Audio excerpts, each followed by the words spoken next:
Oh, hey everybody, welcome to Do You Believe on Paranormal Zone TV. I want to thank you all so much for joining us tonight. For those who may be new to the show, if you would please subscribe, I'd really appreciate it. And don't forget to give the show a like. Now, I have an awesome guest with us tonight, Timothy Shaw. I've known Timothy for years. We've been friends, and I don't know why I never had him on the show before. So he's joining us tonight. Now, Timothy Shaw, he's a psychic medium. He's an author. He's a speaker. He's a paranormal investigator. He's a collector of haunted and unusual objects. But he also, what I found out, he teaches many classes in the paranormal. So tonight I have certain topics I want to talk with Timothy, and I just went over those. I mean, there's hundreds of topics we could talk about tonight, but I have selected a few. But you know what? Let's bring Timothy on the show. Hey Tim, how are you? How are you? Thanks for having me on. I don't know who you're talking about. I don't know. I'm just a guy from outside of Buffalo, New York. I don't know with all these credentials and stuff. I don't know who that guy is. Oh my God! Well, my God! On your website, and his website is let me see. I have it. It's timothytshaw.com. But look at all the shows you've been on. SyFy, Discovery, CBS Radio, History Press, Spike, TLC. What were you doing on all these shows? You know what? There was a sign on the road said, "Be on this TV show for a free lunch." So that's what I did. Well, you've been on what? Lockdown. Yep. What was the other one? No, Behind These Walls, and we're going to talk a little bit about that. America's most scariest places, and then this year was most scariest places at the Bergen house. I worked for Spike TV when Spike TV was still around. A&E.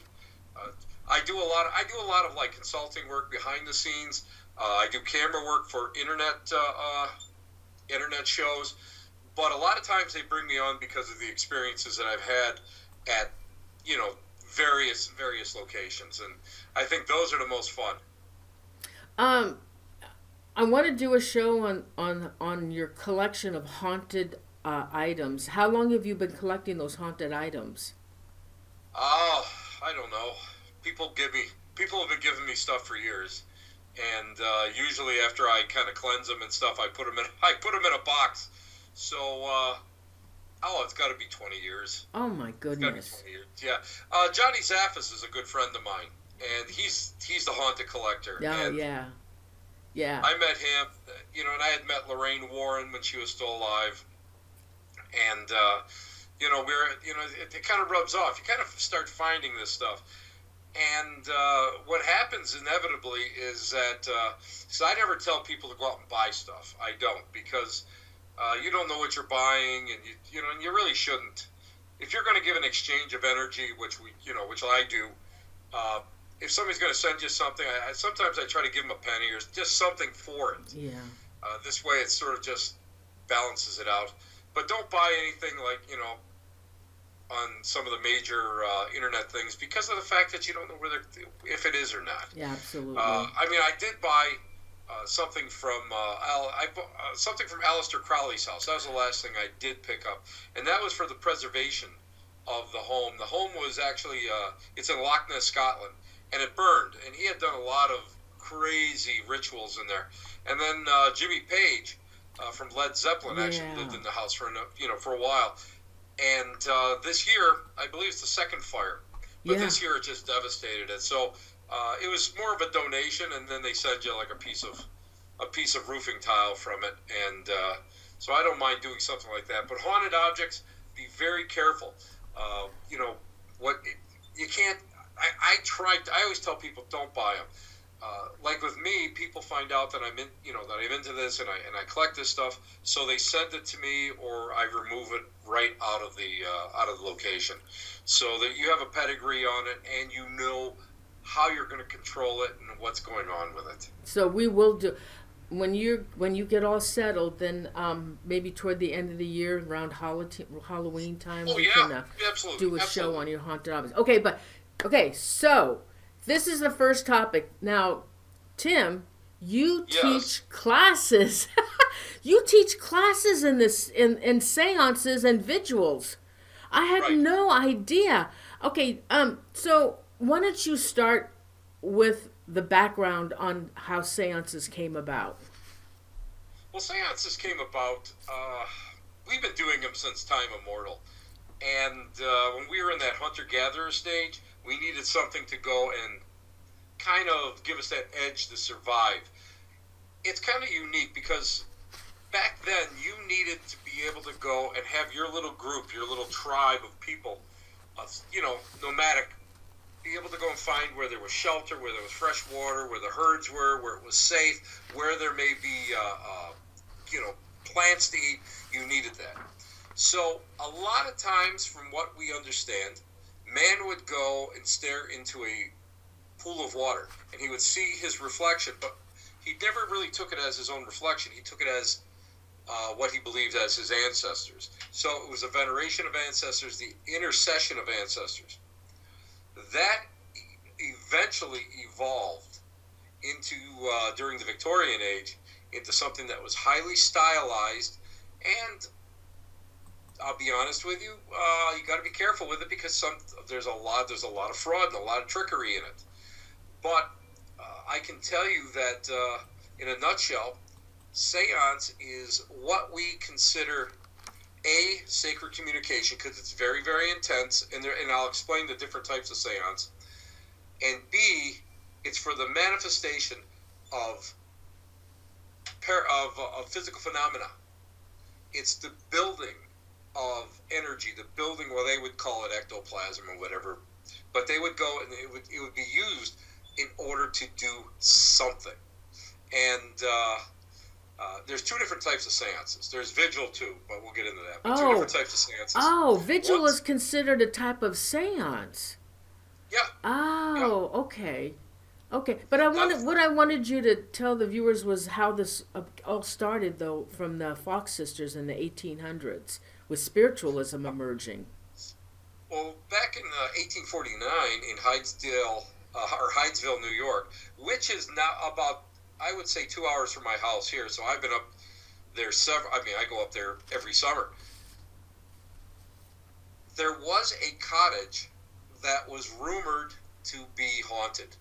And the Fox sisters and Mr. and Mrs. Fox came there to live. And Mr. Fox had been a roaring a terrible alcoholic, and the family split up.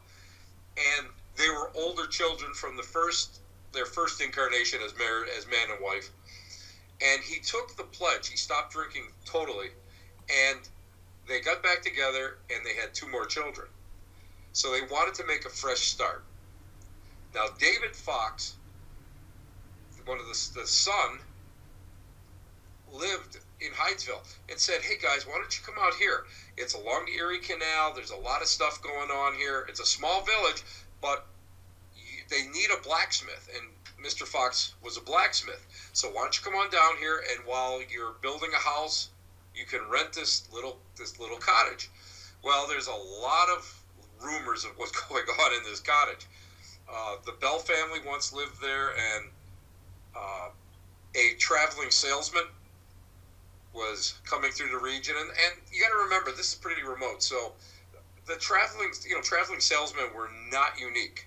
Mm-hmm. And they would bring with them laces, and they would bring with them cloth and thimbles and threads and needles and buttons. All these sundries were things that they really couldn't get out. You got to remember, people don't think of the Rochester, New York, Palmyra area as being, backwoods, but it was. I mean, it really was in the middle of nowhere. So they had a servant girl, and she was working there, and all of a sudden, Mrs. Bell dismisses her when this peddler comes in. And she didn't understand it. She couldn't understand why. It didn't make sense. So she went home, and the peddler stayed overnight, which was, again, they would stay anywhere that they could get a bed or they could sleep in a barn, along their way. Well, the peddler was never seen again. The servant girl had asked the peddler to bring some items to her father's house, and her father was going to go and pay him. And he never showed up. Never came. He just disappeared. So nobody really knew what was going on. Mrs. Bell then called for the servant girl to come back. I'm sorry, it was a misunderstanding, she said. And she gave the servant girl like some thimbles and some thread and some needles, things that the peddler had. And at that time, when servants would, work for you, they would live in the house. And she started hearing bangs and moans and groans, and it sounded like somebody was dragging somebody down into the basement. All this time, Mrs. Bell started getting sicker and sicker and sicker. So finally, the Bells had to leave. Mr. Bell said, "I don't know what's going on. She's just sick." So they left. Another family came in. Sure enough, same thing was happening, and they stayed there for a number of years, and they left because the same thing would happen. And he said it was probably rats running up and down the walls. You got to understand, walls back then, they were just lath and plaster, and animals could get up in between there in the clapboard, so they would go up and down. Anything. At one time, he would get rappings on the door, like somebody's knocking the door. He'd get up, open the door, nobody there. Thought somebody was fooling around, close the door again. Knocks would happen again. He'd open the door, nothing. They ended up moving out. The cottage was abandoned, was empty for about 2 years. Then the Fox family came in, and nothing happened initially. Then, right around in the doldrums, which we call the doldrums here in Western New York, it starts getting like right after Christmas. We get snow here, and it's always gray, and it's a great time for telling stories. And I'm sure that the kids had found out that the place was supposedly haunted. Well, in March, the end of March, all of a sudden, they said the kids were terrified. The kids started saying that the blankets were getting pulled off of them, and they heard knockings, and they were really scared. Well, Mrs. Fox was considered herself, I believe she was the seventh daughter, something of that nature, which in folklore was highly prized to be a psychic, to be sensitive. And she went up, and they were sleeping up in a loft. There's a one floor cabin. They have a loft where the kid would be sleeping, and there were rappings. And one of the children said, "Mr. Splitfoot," which was slang for the devil, "do as I do," and she snapped her fingers 3 times, and the rapping started 3 times. And that was the beginning of two-way communication. And what they would end up doing at that time is they would go and they would do what they call the alphabet rapping system, which would be, somebody would say A, B, C, D, and you'd get a rap, and you'd write that letter down, and you'd keep doing it, and that would spell out words, and the words would go into sentences, which would form paragraphs and form pages. And actually, there was a lot of books that were written in that, just like that. So, there's a lot to it, and it got so crazy that they ended up having to leave. And the family, you got to remember, back in the 1840s, 1850s, this was big news, and the Erie Canal is not that far away, so this news had to spread like wildfire. And also, we got to remember that this whole area was what they called the burned over district. There were a lot of religions trying to go and get footholds in this area. A lot of zealots out there, a lot of what they called riding preachers, and they would have tent revivals and barn revivals all over the place. So it was a hotbed for spirituality. Well, it got so bad that all these people converged on this little cabin, this little cottage, where the family actually had to go down the road to David Fox's home and seek refuge there. Now, it's funny because the cottage was moved, of course, but David Fox's home is still there. It's a private residence, and that's pretty neat to see. Afterwards, the kids were kind of separated. One stayed there. One went to the Rochester to live with an older sister, Leah, and there was phenomena that kept on going back and forth. It didn't matter if one was there or both of them were there. It got so crazy that the Quakers, or I'm sorry, the Shaker movement, actually, Mother Ann Lee sent emissaries to see this, to experience this for themselves, and they proclaimed it as true. They proclaimed it as something that was sent by God. It was prophecy, and that it fulfilled one of the prophecies of Mother Ann Lee, which was in whatever, I forget whatever time zone or time period it was that she had predicted, but there would be, the United States would go into a huge revival of spirituality. And the second thing was the United States would prosper beyond anything that anybody could ever remember. So you had the Fox sisters, and they had all this spirituality going on, and you also had them striking. They found gold and silver out in California. So you had the gold rush, and that was all happening at the same time. But also, you have to also remember one thing.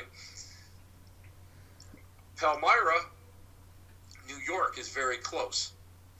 Palmyra, almost at the same time, the prophet went and Joseph Smith, the prophet Joseph Smith, went and was getting all these messages from the saints and from God.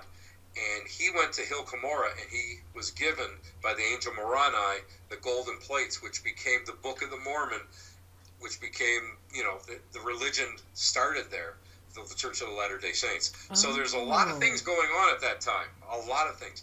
Now, seances, what it started out as, it's just a bunch of people getting together, and they would get raps. Now, there's a lot of conjecture about the girls, whether they were doing it with their knees or they were snapping their toes, making all these different sounds. And of course, later on, when they were both very destitute and alcoholics, and they were really in bad shape, they renounced what they did, and they said that they had made the sounds themselves.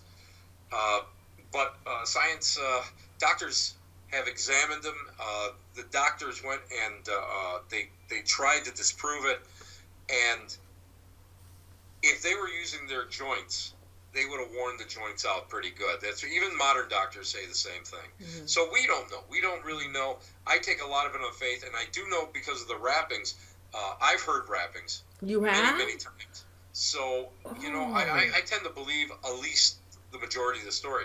But they would get together, and, they would go and they would pose questions, and you would get rappings on the wall or the ceilings or, the floors.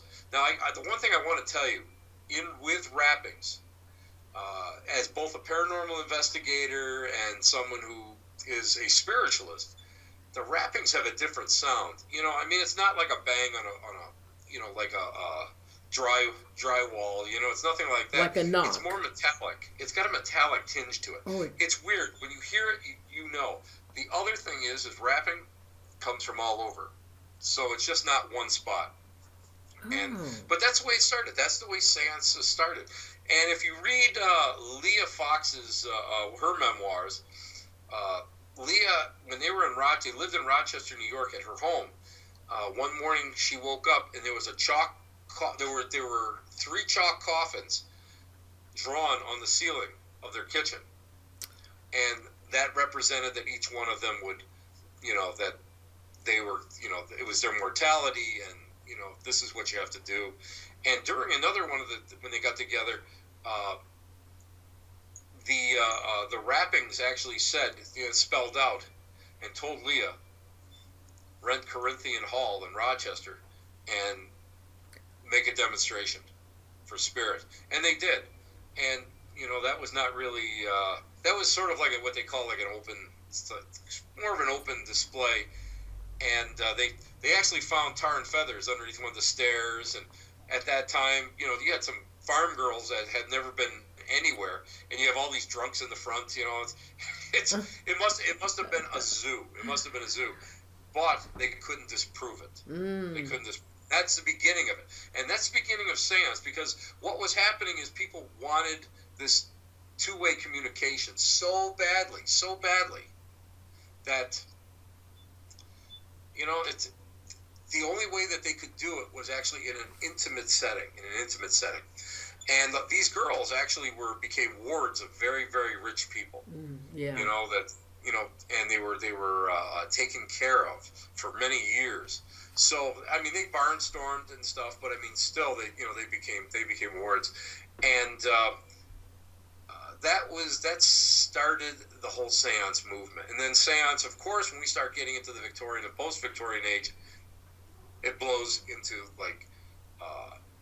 very formal, extremely formal. And I teach that. That's what I teach. I love that. I love the Victorian age. I'm very interested in it.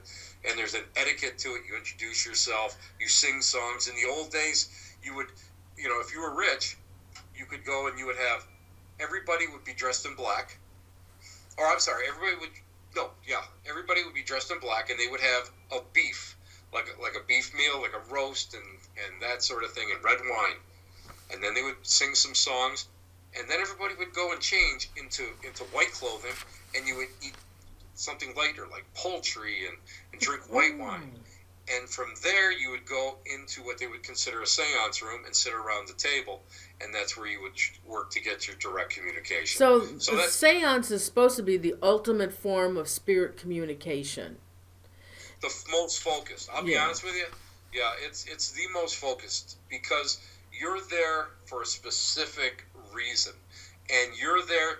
Everybody is going to be of the same mind, and that's what's tough about explaining seance, because there's it's called open seance and a closed seance. An open seance is where you have different people. Let's say we just meet like on a Friday night, and we're going to go for a seance, and we do the etiquette and everything.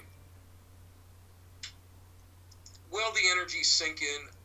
Maybe. I don't know. Sometimes they do. A lot of times they don't. True seance is closed, and that's where you get the same group of people that meet every single week, month after month after month. And sometimes it takes, even for anything to happen, it'll take months. I sat with a church locally for, I think, 5 months before we got anything to happen, and then it just kind of just blew up. But my theory is that you have to equalize everybody's energy.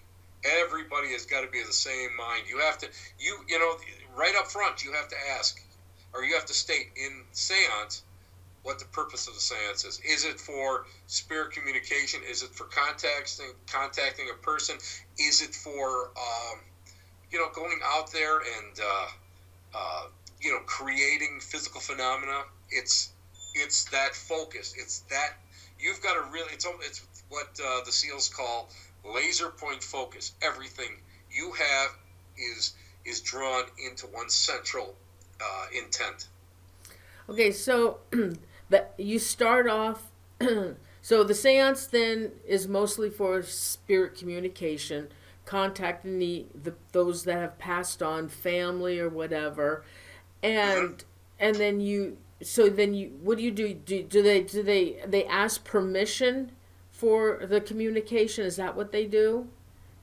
Basically, what you're doing is you're invoking that spirit. You're trying to bring that spirit in. You're trying to go and create a pathway for that spirit to come into the circle that you've worked. In witchcraft, it's they call it a circle, and it's centralized energy. So what you're doing is what we're trying to do is, by building our energy, we're trying to reach out to the other side and bring our energy up, let them slow down a little bit. And what we're trying to do is either work through guides in other spirits on the other side to bring that person in. But again, that's just for communication. A lot of times we're there too for physical phenomena. We do table tipping. You'll get levitation of objects. I use a spirit trumpet. The trumpet will levitate. Sometimes you get voices coming through. You start hearing stuff like that. You'll start hearing footsteps behind you. When I worked in that church, I'll tell you what. I mean, we started with about 16 people, and within 3 months we were down to 6 people because it just got so intense. We got not only the footsteps, we were getting audibly, everybody could hear like singing, like real low singing. We could hear that. The back doors, as you walked into the worship area, they were like on spring hinges. And one night you heard the spring just go snap, and you turned around, and one door was doing this. So, yeah, I mean, there's so much that you can work with, and so much that you can do with it. And if you're willing to put in the time, that's the big thing, because closed seance, that takes time. And sometimes you have to change sitters because you may not have the right combination. It's a balancing act. That's exactly what it is. It's a balancing act. Transfiguration is something else that happens during seance. That's where the medium and spirit produce ectoplasm, and it mixes up, and an ectoplasmic mass goes over the medium's face, creating almost like a see-through mask of someone who is trying to communicate. Have you seen that? And I've seen it. When I was a kid, I started back when I was about 9-10 years old. That's back in the 70s. And, you used to see that stuff. Well, you know what? You don't see a lot of it. The Reverend Richard Schuler out of New Jersey, he does it. So I went to see one of his demonstrations, and I was all set to say, nothing's going to happen. I got to tell you, I was shocked. And what's neat about it is they encourage you in this type of arena to go and shout out what you see. So you would actually see something. You would see the face move, the nose would elongate, and, he's bald like me. All of a sudden you would see hair, and you could actually see through it, but you could still see it. And just as you're ready to say something, somebody across the room says what you're seeing. They shout out what you're seeing. It was one of the most miraculous things I've ever seen, and again, as a kid, you'd see it, and it's like, yeah, who cares?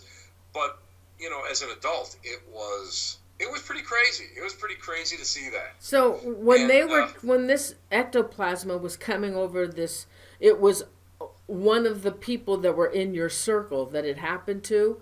It was actually somebody. It was for somebody that was in the circles or in the room, because sometimes it's a larger crowd. But it is. It's not like it becomes a doppelganger type deal. It is someone totally different. And you mean it's not anybody in the circle? It's another entity that shows up? No way. Yeah.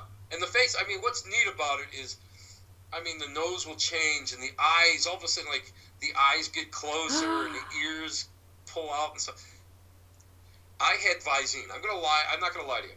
I had Visine so I could keep my eyes open, and it was like I blinked my eyes and it was still there. That's how I knew that something was going on. And Richard Schuler or something. He comes to Lilydale, I think, every year. The Lilydale Spiritualist. Oh yeah. Do you belong to that? Amazing. It's just an amazing thing. Do you belong to that? I had my relatives that used to live there, and I belong to one of the churches that are headquartered out of Lilydale, National Spiritual Association of Churches. So, but I go out there, and this is open for the public. If you buy a ticket and see this, it's amazing. It's like a class. He teaches trance, and they work with Transfiguration, and that's what that's called. All right. So you said that there's a wrong way and the right way to do a seance. So what are the difference? And give us an example. Well, wrong way. First off, you gotta have a good reason for doing it. You really do. And you can't have people that are terrified. You can't have people that are scared. So many times, and paranormal, all you guys that are paranormal investigators out there will know this. You have someone who's terrified and it throws everything cattywampus, or if you happen to have something that's a little bit stronger and it could be a little bit lower or nastier, guess who they're gonna go and target on, because of the fact that they're either parasitical or whatever. They want to go and create that havoc. So you have to have everybody's got to be of the same mind. That's the important thing. Be of the same mind. and you have to have people that are skeptical. You know, I'm a believer. I really am. I'm a true believer, but I don't believe everything that comes across my desk. Believe me, because, you know, I mean, I've been kicking around so long, and I mean, again, my family his involvement with spiritualism goes back to the 1880s. However, that doesn't mean that there was never frauds, and there were, and you follow Houdini's career, you find all these frauds, and it was a way to make money, and you have to understand the time period. Women weren't allowed really to work, you know, except in menial jobs, and being a medium, you could make a pretty good buck doing it. So there was a lot of hanky panky, and at my age now, I'm 62 now, I was able to see true mediums where it was crazy because you could get discarnate voices coming through the solar plexus of a person. You're sitting there and you could hear the guy is talking, and you're hearing like voices coming out of his chest. Oh. That was like freak zone, you know. Oh my God. Yeah, I mean that I can't explain it. I don't know how it works. But I've heard it in several occasions when I was younger. But also, I was exposed to a lot of the Carney tricks. The billet readers, I won't say true billet readers, so everybody don't get upset with me, but there's a trick to, you know, there's a sideshow trick to Carney reading. The cold readers, I mean, how to read somebody, you know, there's like, I think there's about 16, 17 different words. If I ask you a question, have that word in a sentence, you'll spit something back to me where I'll be able to work on it. And as a mediumship instructor, I kind of have to know this stuff so that I know that the student that I'm teaching is not coming back giving me some BS, which does happen because people like to showboat. They want to feel important instead of just, you know, hey, you're important enough. You don't need, you know, to be special. And so, yeah, there's a lot to it. You have to really kind of watch it. And I got do we have time for a funny story about discarnate voices? Yeah. A guy, Mae West's personal medium, worked out of Lilydale. So he goes. Okay, and, wait a minute. I'm sure nobody in the viewer that are viewing the show know who Mae West is. Can you tell them who she is? I know who she is. Mae West was a buxom sex pot back in the day when buxom sex pots were not really supposed to be around. But she was an actress and on stage and screen. So she met this guy, and I mean, he became her personal medium. He was a Welshman. Well, I know his stepson, and this comes right from his stepson, Robert. And he goes, one day my brothers and I were sitting at the kitchen table, and Jack was in the other room watching TV. So we're sitting there talking. All of a sudden, we hear a big bang come out of the other room, and we go running in there. And there he is. Jack's on the floor. He's gray, not breathing. And I go, oh my God, what are we going to do? Oh my God, what are we going to do? All of a sudden, a voice comes out of his mouth going, don't worry, guys. Don't worry. You know, we'll fix it. Don't worry. And out of his solar plexus, now he had a heavy Welsh accent. This was a London accent. And I remember Robert saying, you never call Jack an England shirt because he'd hit you. So this heavy accent, this London accent, came out and said that he was a doctor and we're gonna start working on him.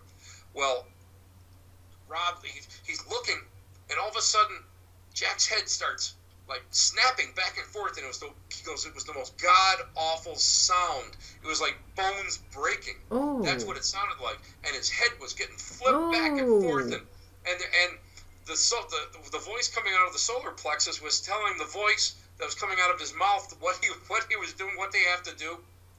So finally, it stops, slows down. Jack starts breathing again. Oh my God! They're all looking at each other. What do we do? The voice out of the mouth says, pick Jack up, put him in his chair, close the door, because we don't want to shock Jack. So they did. They put Jack back in his chair. You know, I would have been calling the ambulance because I'm thinking this guy had a stroke. Put him back in his chair. About 10 minutes later, Jack comes out and he says, "Hey boys," he goes, "I must have fallen asleep in the worst position because I have got the worst headache I've ever had in my life." Oh my God. And he, you know what he died of? He was a heavy smoker, and he worked in coal mines, back in Wales. So he died of black lung, is what he died of years later. So yeah, it's amazing. But yeah, I haven't run into a true a medium that could produce the voices coming out of the solar plexus since I was a kid. I never heard of that before, ever. There's all sorts of neat stuff. It's funny, if the more that you start, and again, I was a kid, so I was exposed to a lot of stuff when I was younger, and the more that you start looking at all of this, the more you start thinking to yourself, oh my God, there's so much out there that I'm never going to be able to do anything like that. And you never know, because it's an evolution. But you guys got to remember, back even in the 40s, 50s, and early 60s, you didn't have all the internet and all the TV and everything. Yeah. So people had home circles. So everybody would get together once a week, and they would practice. They would meditate, and they would practice seance, and they would practice readings and healing methods and stuff back in the day. So they devoted a lot more time to it than we do now. Okay, what is a vigil? Now, a vigil is just like a seance, but it's not so stylized. A vigil is where you sit quietly and you invoke spirits. You ask them to come in. Whereas seances is very proper. It's all etiquette. It's spelled out. You have a way of doing things. Song, prayer, invocation, that sort of thing. Where you're sitting there. It's almost, a vigil is what paranormal investigators do. They go out, they go into a location, and they sit quietly. They wait for something to happen. They ask for something to happen. They ask for signs. That's a vigil. So but that's not as close. But you don't sit in a circle and hold hands, do you? Vigil, no. I mean, you don't have to if you want to, sure. Hey, go for it. But is that what they do? Isn't? Hey, 2020, man. If you want to hold hands, do it. But well, in a seance, do they hold hands or no? Sometimes. Oh, okay. Sometimes you do. Sometimes you don't. Sometimes you have your hands on the table. They're touching like this. Oh, okay. Other times you don't even have a table. What they call a trumpet medium that I know, Reverend Jane down in Erie, Pennsylvania, sits with chairs around the stool and a spirit trumpet, which is like a tin or aluminum. It looks like a dunce hat. That's the best way I can describe it. Yeah. She puts it in the center of that, and then sometimes it'll levitate, or you're going to get noise out of it. So yeah, I mean, it all depends on the style that you work with, what people feel comfortable with. Eventually, it's an evolution. Whereas in vigil, so long as you're pretty much respectful, you really don't have a problem. Mm-hmm. And that's what it works. You're calling in. That's what it's what we call calling in the spirits, invoking the spirits, bringing them in, bringing them closer. Because a lot of people will hear me say, "Follow my voice," and I have a really loud voice, and some people take that as provoking, which it's not. I'm not yelling at the spirits. My voice is loud because when I work with spirits, I'm not one of these guys that does the Svengali thing. It's like telepathic stuff going off into the universe. I'm not that. I'm not that cat, man. I'm not like that. So I mean, your voice has so much vibrational tone to it that I believe, and a lot of people that I've worked with over the years believe, that your voice becomes the guidepost, becomes that focus for spirit to actually kind of come to you. And that's what I do.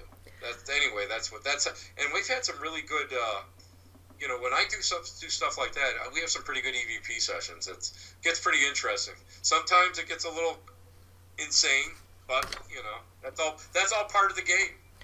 Now, how do you get the table to tip? You got to watch it because back in the day, they used to use round tables, and they used to have a single spindle that came down with 3 little feet that came out. And I've worked with them over the years, and I was like always amazed. But you can actually move them with one finger. You can tip them; it'll move.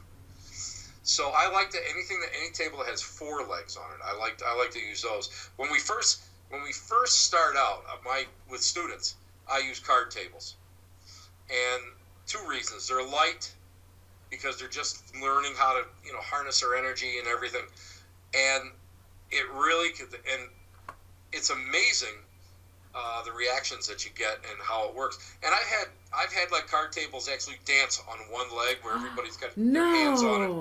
I've had it where it's the table spun so much a participant would fly off and slide across the floor. Those are fun. It's fun, but it happens. Also, you get wrappings through underneath. It sounds like somebody's hitting the bottom of the table for wraps, yes or no. And a lot of that was based on the old spiritualist premises. Back in the 70s, up in Canada, the Owens, that were scientists, they wanted to go and reproduce something. They wanted to go and get some kind of see if they could go and create like a thought form. Yeah, but we're going to talk about that after. Okay. Sorry, I was getting ahead of myself. Yes.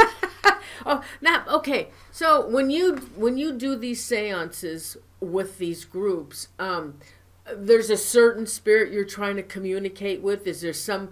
So do you pick someone in the circle, or when you all get together, you just say, "Hey, I want to communicate with somebody." Everything has to be beforehand.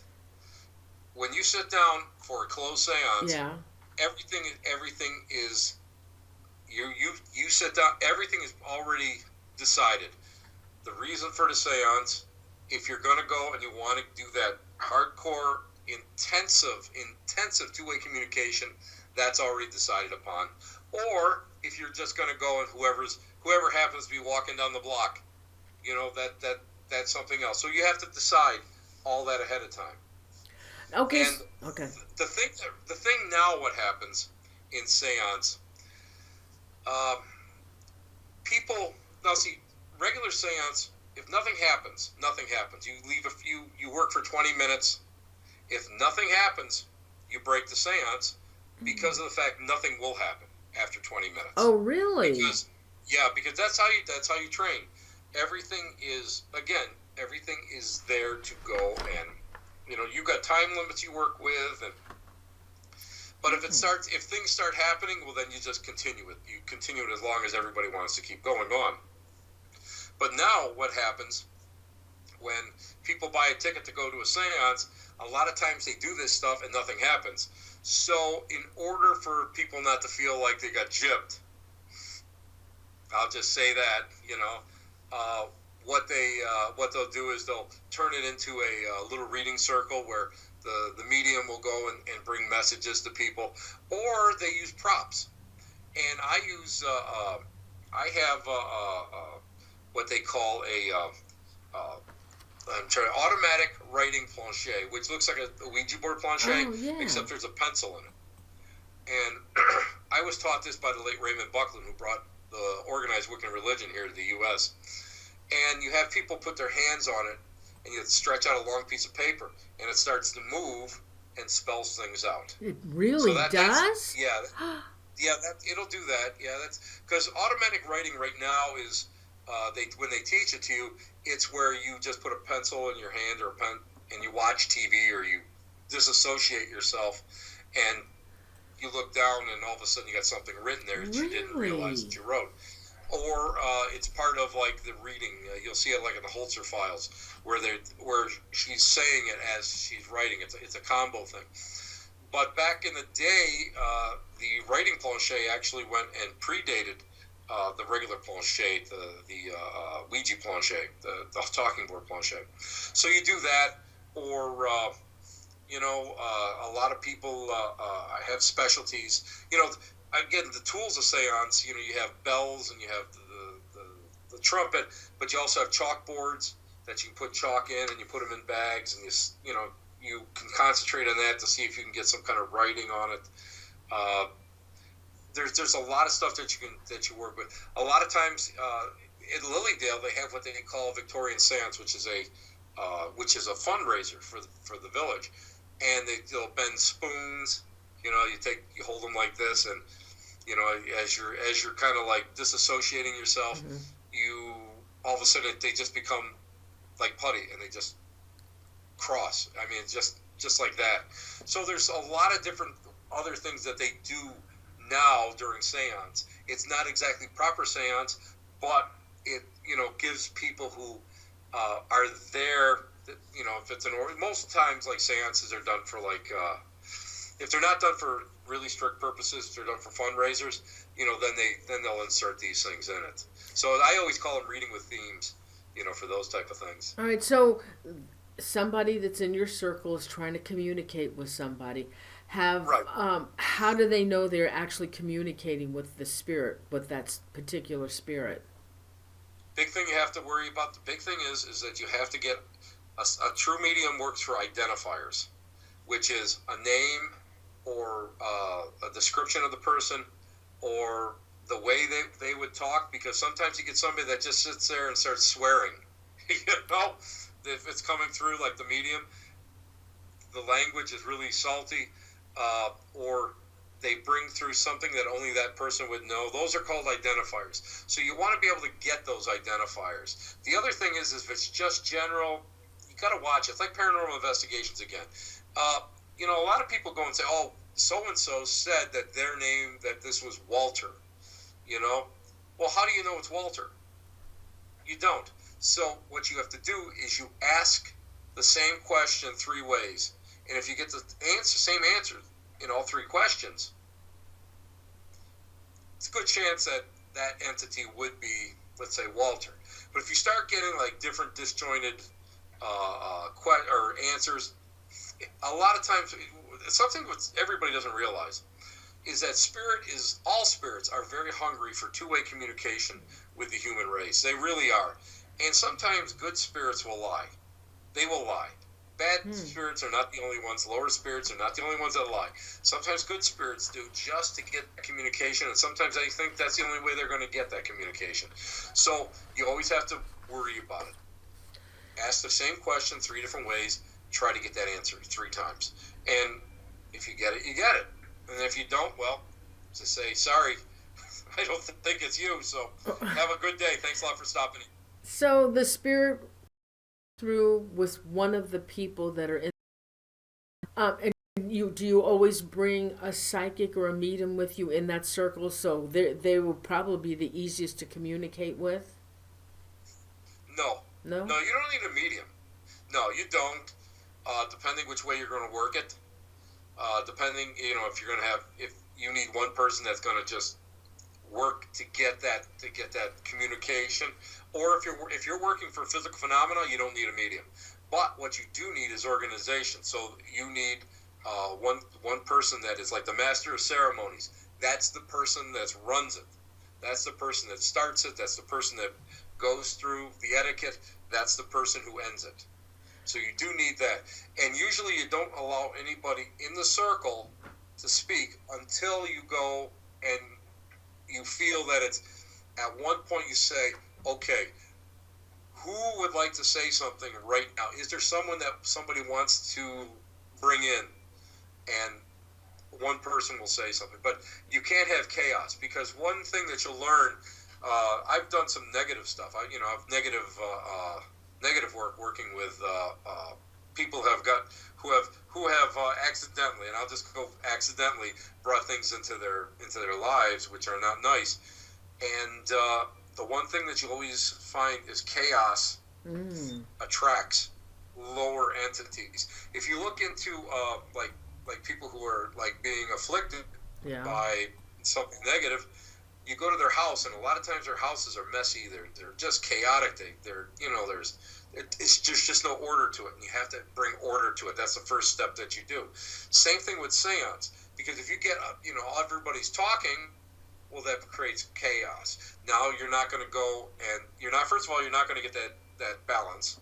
Second of all, you're probably not going to get who you're looking for, because everybody is trying to get something, and that's chaos. So what may come in may not be, the best. All right, so then if a spirit comes into one of the people that are in your circle, And they, and okay, so they come in through this person. Who asks the questions? And how would they know what questions to ask? Well, again, you have one person that's running it. Uh-huh. So, again, what you're trying to do is control it. Now, if, let's say we have somebody is looking for Uncle Pete. Right. So I would be there, and the minute I could feel something going on, I could feel something in the room, I would say to that person, do you have a question? Ask Uncle Pete so, and that person will ask it, and we'll see what happens. Or that person will say, Uncle Pete, give us a sign. You wait to see what happens. Sometimes you're going to get a knock. Sometimes, sometimes something. I've had like pictures fall off the wall, which like everybody jumps, but it's not scary. It's just that it's a shock to the system. Have you ever gotten a group together to after maybe like a movie star that just passed on to try and communicate with them? No, because you know what I find reprehensible. I don't. Do you remember who the Constantinos were? Oh, I talked to them many times. I love them. Yeah. They were. I what happened to them was it's just a tragedy. It's just a tragedy. And I know someone who went and was doing box sessions. Oh, I know who that is. And they were doing box sessions for the late Lorraine Warren. And, yes, I know. No, I'm not. I don't do that because I feel that what we're doing is more intimate. Now, if like, let's say, somebody who is related to a famous person wanted to do this, wanted to, do the contact, get contact, that's a whole different story because that is a personal thing. That's a covenant.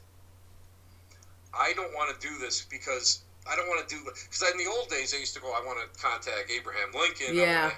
Yeah. No, I don't believe in that because I think that's bad juju. I feel that that's done more for the ego than it is for, helping the grieving or aiding someone whose belief is kind of wavering, whether there's life after death. Because as a medium, we're brought up right from children that we are here to be of service to the living and those on the other side. To be of service. That's our job. That is our job. Do you remember? Go ahead. To do that, that's just a sideshow. Okay. Houdini. Now, when he died, he told his wife to commute. He would contact her. Was it on every Halloween or something like that? Because every Halloween... He's got them for years. I think they still get them. I think they still do them every No, she stopped doing it. At the Magic Castle. Well, not with her, but she stopped doing it. Because for years she tried to contact him and he never did. He never came through. So she stopped. Why didn't he come to her when he said he would? I think like after 10 or 15 years she stopped. It's a crapshoot. Oh. I'll come right out and tell you, as someone who's a medium, and I can't contact everybody. You have free will on the other side. I'm a firm believer in the essence of the spirit, the essence of the personality. Free will, whatever. If they want to come through, they come through. If they don't, they don't. But he I have a lot of people wanted that come to me for contact work. I can't guarantee it. I can't guarantee it. I'm not going to be one of these people that say, I'll do this and then BS them, I'm not going to do that. I'm not going to do that. If I can do it, I can do it. And this is and it's funny, just to get off a little sidetrack. Yeah. I was, as a kid, there's a place called the Maplewood Inn in Lilydale. And as a kid, all the visiting mediums and registered mediums down in Lilydale would sit on this big porch. They'd rock it and smoke. At that time, they'd smoke their pipes and cigarettes and everything out there. And as a kid, Friday and Saturday nights, we were not allowed to be on that porch at night. We couldn't even sit on the steps. We had to sit in the dirt. But that was the greatest place you could sit because you got all these unbelievable stories that these mediums would tell you. And I had an old man look at me one time and said, boy, what you're learning here is to be an addition to your life. It's not to be your life. And what he was meaning was, what you have to do is you have to go out there with the people, be one of the people, go out there and, get a job and do this as an addition to help people or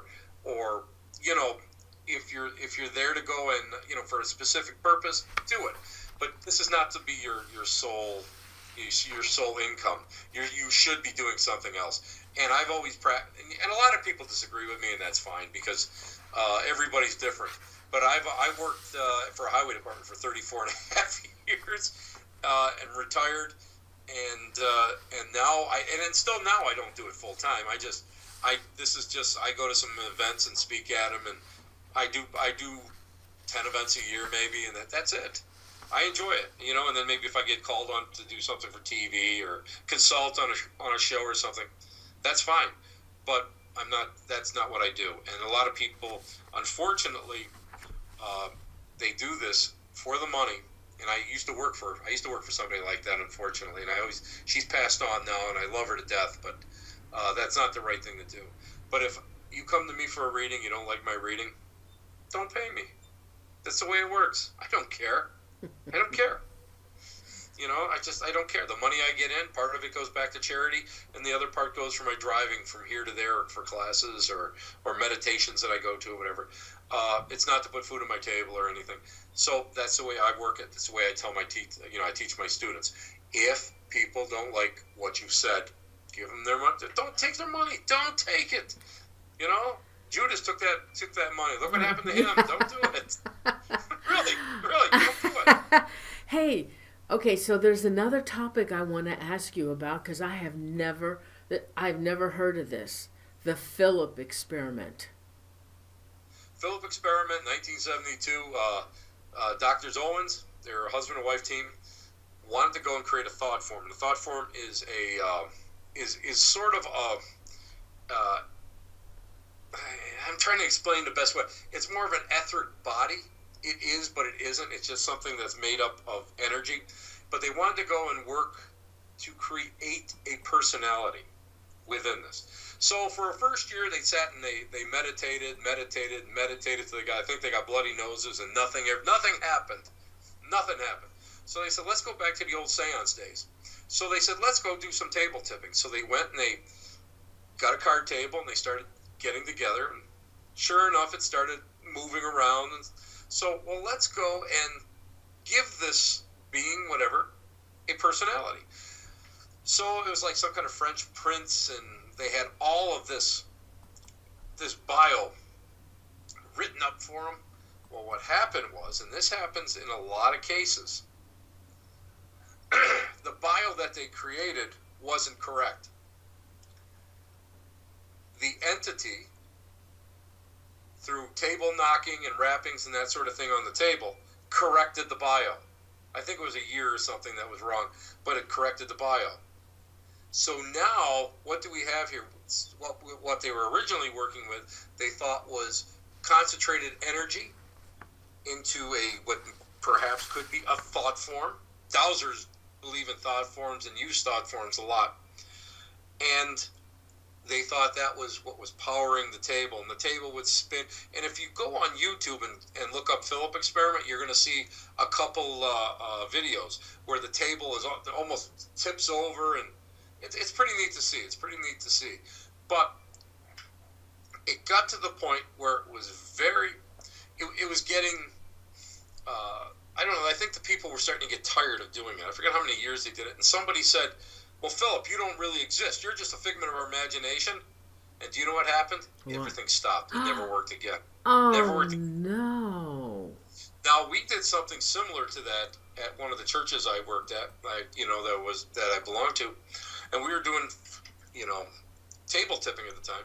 And the question came up, what was the name of the peddler who was killed? And through the Morris Pratt Institute, which is the National's educational thing, it was Charles, and I can't remember the middle initial, Rosma, that's what it is, Rosma. And I said, how do we know that that's the name? And somebody said, why don't we ask the table? So we went and we set up a card table, and the thing was started rapping out the name. What happened was, it said Charles was the first name, but it was a different middle initial, and it was Rosna, N, instead of the M. And, well, we're kind of like sitting there looking at each other, and that's really close, but it's not, we got to look at this. About 2 weeks later, a woman brought in a book. It was called American Spiritualism by Emma Britton Harding. Yeah, and she wrote the book. She was from England, and she wrote the book because she felt American spiritualism was becoming diluted. Guess what was in the book? The name that we got from the table was the exact name that was in that book. No not way. Not the educational courses that we were taking, Wow. but in that book. And at that time, it's a classic book, but we didn't know about it. None of us had really known about it at that time. So it shows that sometimes I believe that thought forms can, I don't want to say become alive, but I think that thought forms let's say a concentrated ball of energy can feed into the essence of spirit. And if you go and you're thinking about something and you're trying to, everybody's got like that focused energy. I believe that the essence can work through that thought form. It's the same thing that happened with the Philip experiment. Mm-hmm. And as a matter of fact, once I get settled, once I get the new digs all settled in, I have a place where I'm going to sit with maybe 5 people, and we're going to go and we're going to try to replicate the Philip experiment. I've been in contact with the Canadian Psychical Society, and they sent me all of the papers and everything that the Owens had written, and I've they wrote a book. Yeah. So there's a lot of stuff, and I've all the YouTube videos. So we're going to go and we're going to see what happens. We're going to try that again. We're going to try it and just see what kind of essence of personality that may go and may inhabit that. Oh, and a funny thing that happened, the apartment where they were working with it, they had left the table out one time, and the guy came home and the table was against the door. Really? Wow. So, yeah. Stuff like that happens to me, I laugh, because it's like, it's cool. I like that. Thank you. Hey, okay, so another thing is you collect Ouija boards. How many do you have? Yeah, I'm trying to think. I just got some in the mail. I think I got 66, 67, 68, something like that. What happens is I like the old boards, and I know quite a few people that belong to the Ouija Board Society, the Talking Board Society, and they have some beautiful ones, just absolutely gorgeous ones. And I have probably antique ones. The earliest antique one I have is a 1919, and the rest are like 30s, 40s, and 50s. And I love them because, I have ones that like are trays. It's a Ouija board, and then you can turn around and like serve tea with it. Oh, no kidding. And one of my favorite, I have 2 of them, that are just great. They're boards, and the one is probably a 1930s. It's this board. It's really neat. It's compressed, whatever. It comes some kind of composite, and the talking board is on top. But you flip it over. There's a chest. There's like a little checkerboard on there, and it says lap table. So you can contact the spirits, flip it over, and eat your lunch. So they're great. They're great. And you got the Norman Rockwell photo or painting, where the 2 young lovers are talking to the Ouija board. That's a classic piece. So yeah, I love them. And people are so afraid of them. And I'll be honest with you, if you know how to you treat them right, you know how to work with them, there's nothing to it. But if you don't, there's newspaper articles. Oh my God, go back generations talking about how bad they were and what happened to them. And actually, I think the 2000 something, like early 2000, some kids down in Texas, the Ouija board spelled out to kill this other kid, one of their friends, and they took him in the woods and they stabbed him, and he almost died. No. And I think that was the last time somebody was convicted of a Ouija board assault, listening to the board. But here's the thing, like I tell people,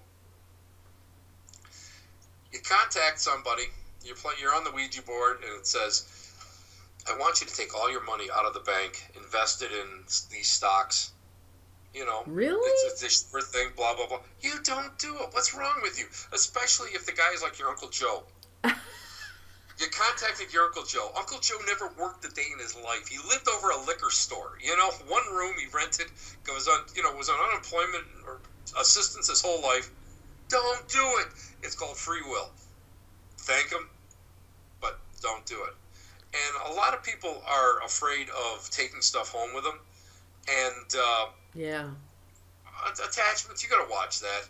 And I'll be honest with you, you do. If you're afraid of it, don't do it, because that's how you get an attachment. I always tell people, if you want to learn how to work with talking boards and such, hang out with somebody that knows what they're doing with it and can walk you through the steps. We were up at the Hinsdale House, Danny's place, up yes. the southern tip. I love that place. So we're doing a charity event, Pawgraphs, Timmy Malley's charity, and I donated one of my Ouija boards because, again, I got so many of them. And, I had these 6 women upstairs in the one bedroom, and we're, got the board out. And it's not really doing anything. And finally I said, well, who am I? Tell me my name. And the thing spelled out Timothy. But there was like two extra, I forget whatever letters they were, but there were 2 extra ones. So that's that's a red flag. If it doesn't spell something out correctly, that's the first thing. So I said, oh, okay. So I said, well, who are we talking to? And the thing wouldn't commit. I said, who are we talking to? It went XOXO, and I went, this definitely ain't no love and kisses. No, I said, come on. I said, don't mess with me. You know what? I've been coming up here since 2011. Do not mess with me. Don't do it. So I said, what is your name? And I get stern. A lot of people think that that's provoking. If you're stern, that's not provoking. Going and swearing at it and, that's provoking. But if you're like shouting at it, loudly or talking loudly to it, that's not provoking. That's like being stern. Tell me your name. It spelled out Zozo, Z-O-Z-O, and everybody went Zozo. Didn't. They're all like, oh my God. It was like you could like hear like 4 women's butt cheeks like squeezed together. Oh. That happened because they were just like, oh my God. And under normal circumstances, I would have worked with it a little bit more, and got it to say it's not Zozo. But were they just? I didn't want to. It was just playing with you. Yeah, because if you get a parasitical spirit, which there are some up there, if you get something that's parasitical that wants to scare you, and the emotions, they can no longer eat or drink. It's like an addictive spirit. They can't, take the substance in, but they can get that vibe off of you. They kind of suck it in. And it's the same thing with parasiticals, which is, I think this was. So these women started to get, started to freak, and I said, no, we're going to shut it down, and I shut it down properly, and that's it. But a lot of people worry about attachments. And again, if you go and you don't leave anything open-ended, it's like Seance or Vigil. There's a beginning, a middle, and an ending. You open it up, you set the tone of what's going on. The middle is the work, and the ending is like, that's it. I'm going to count. It's like working with a scanner. A ghost box. Okay, we're going to go and we're going to end this session now. I'm going to count back from 5 to 1. Everybody, because I believe that you're working with it doesn't matter if you're working with a board or you're working with a recorder or a box. I believe that they're all I'm not a big portal guy, but I do believe that these are, for a lack of a better term, creating artificial portals, artificial doors for whatever to come through. So you want them to count back. So you give them that five count and let them go. And then you've got to go and you've got to stop it right there, and you've got to believe 100% that it's done. And that's the big thing. People that get attachments usually have something that they're afraid of. And you can't do that. It's the same thing with hauntings and that. A lot of people that they don't want, they're afraid of it, and they're not stern enough. And you have to go and you have to turn around and say, that's it. Mm-hmm. I'm not afraid of you. This is the way it works. This is not your sphere. This is mine. This is the physical reality. This is not yours anymore. You can stay, or you can do whatever you want, but we can't see you, and you set your ground rules. I don't want to see you, feel you. I have spirits in my house right now, and this house that we're living in right now, and my wife sees something every so often, but with me it's like I don't see anything, because my ground rules are I don't want to see you, I don't want to smell you, I don't want to experience you in any way, shape, or form. I don't want to hear you. And you know, like a lot of my friends in the craft, they all say the same thing. So you believe, so it becomes, and that's the way I believe it. And that was what Buckland always used to tell me. You know, it's just so it is. So you believe, so it is. You know, I aired 3 shows with Daniel Kloss, who owns the Hinsdale House, and the last time he was on the show, we talked about some of the things that were going on the land as well, and out toward the woods. I guess there's woods over there. There's directly behind it. There's a hill, and that's all woods up there. Well, they could hear like chanting coming from those woods. I've heard it. Well, what is I've heard that? I don't know what it is, but I've heard it. Oh my God! So what is haunting the Hinsdale House? It could be anything. It could be bodies buried on the land, which is not unconceivable, because it's a farm. It was an isolated farmstead. You know, people buried, you know, their loved ones close by. It could be. I don't believe it's Native American. You don't? I really don't. Because, but it's on Indian grounds. Listen. Everything is. I know everything is. If you break it all down, you know. So I mean, I don't believe that. I have nothing in my experiences out there to tell me that it's Native American at all. It could. I think it's some dowsers went out there and actually found 2 negative ley lines that connect directly underneath the house. So Johnny always said, look for what powers it. So that could be it. It could be 2 negative ley lines underneath there that powers into something. The one thing that I will say is when I first went up there, I was 2011 before Dan bought it, and they were going to tear it down. And I got permission to get up there so we could go and take photos of it, because this was a huge case back in the 70s. I mean, it actually made the papers, which is like back in the 1970s. You know, 72 or 73 when The Exorcist came out. I mean, everything was forbidden then. You know, it was too scary. But they actually went and they used to put articles in the paper. So we got a chance. We got a chance to go up there and photograph it, and we had so much stuff that went on. And at that time, there was nothing that indicated anything Native American. But I will say, I was on the stairs going up to the little main bedroom, and my buddy Joe Piari was in one of the rooms, and we were talking. I looked down, and the house again, all the windows were blown out. The front door was kicked in. It was in pretty tough shape. And I looked down. There was a girl standing at the bottom of the stairs, and she was holding on to a folding door. And I'm looking at her, and she had I can still remember it. It was one of those peak things. She had like a polyester blouse on with little white with pink like flowers, I think. She had bell-bottom jeans, and I could see one of her sneakers, and it was like canvas sneakers, and she had like brownish hair. It was like all kind of sun bleached, and she had a real nice smile, but she had a real round face, super round face, and she just hanging on there smiling. And I'm thinking to myself, well, now, back in the 70s, it wasn't as populated, but now there's more houses and stuff up there. I just thought maybe it was a kid on a dare. They saw somebody in the driveway, so they wanted to know what was going on. And I blinked my eyes, and she was still there, and I heard a noise from the room where Joe was. I just kind of moved my eyes like this, went back, she was gone. Back door was nailed shut.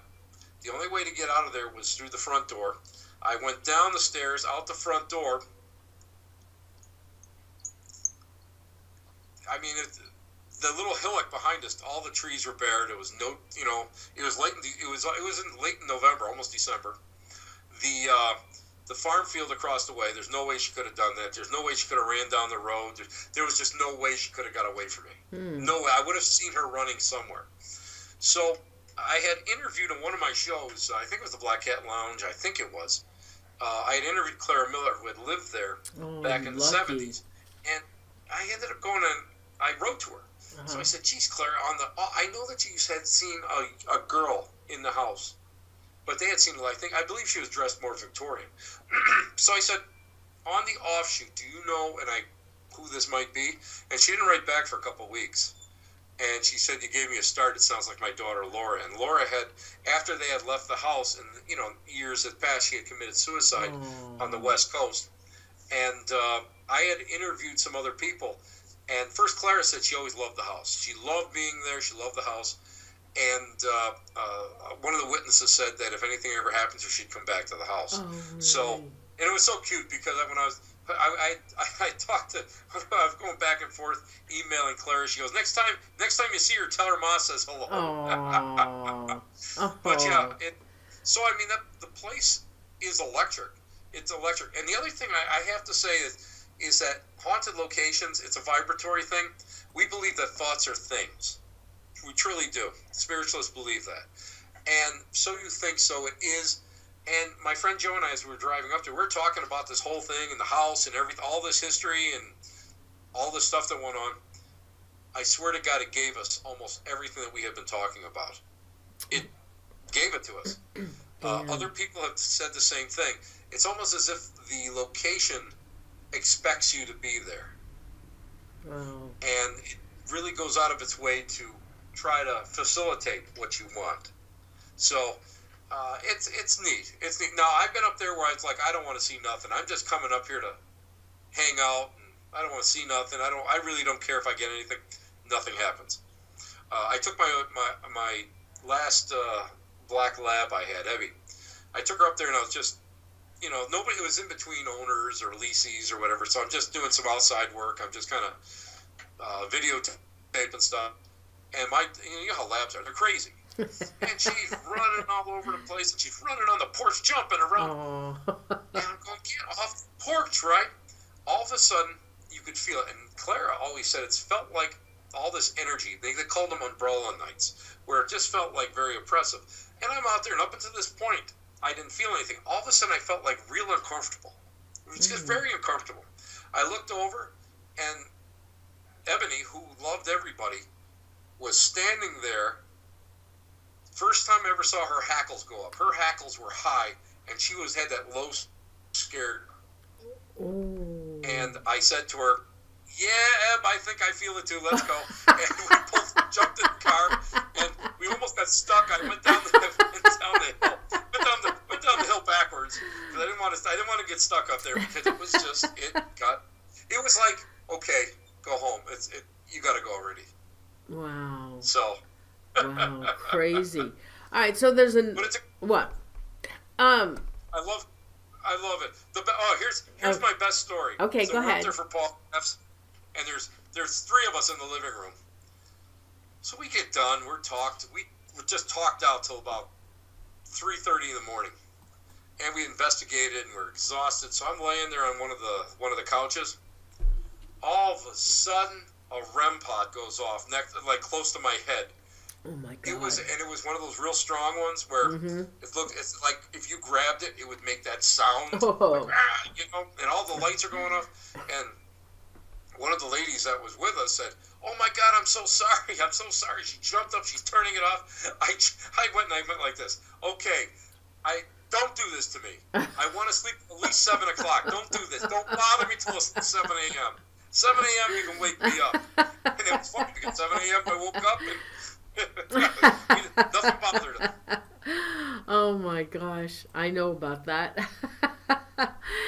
Okay, so another thing, you and Gettysburg. What's going on with Gettysburg? You have a lot of experiences at Gettysburg. Oh, and you said the haunted Civil War. What's that all about? Well, the Civil War has been in my. I had a great-great-grandfather that fought at Gettysburg with 105th Pennsylvania, and his brother actually was killed in the wheat field there. So I have a really strong connection, and I've been going down there since I've been about 9 years old. So I first got hooked on the ghost of Gettysburg and doing stuff. And it wasn't at Gettysburg that I had this experience. We used to reenact Civil War. Yeah, I'm a nerd. Okay, I admit it. I I'm a nerd. love it. So we did what they called the AP Hill March, a Confederate march from Harper's Ferry, West Virginia, to Sharpsburg, Maryland. So it's about 19 miles or so. And we had done it, and we had the national parks allowed us to camp out for free on a Boy Scout area, which was a staging area.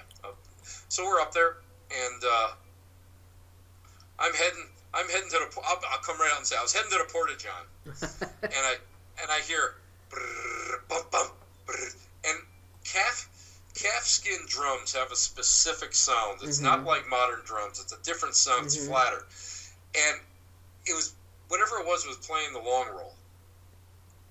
Wow. And I went, okay. So I came back. I didn't say a thing to anybody.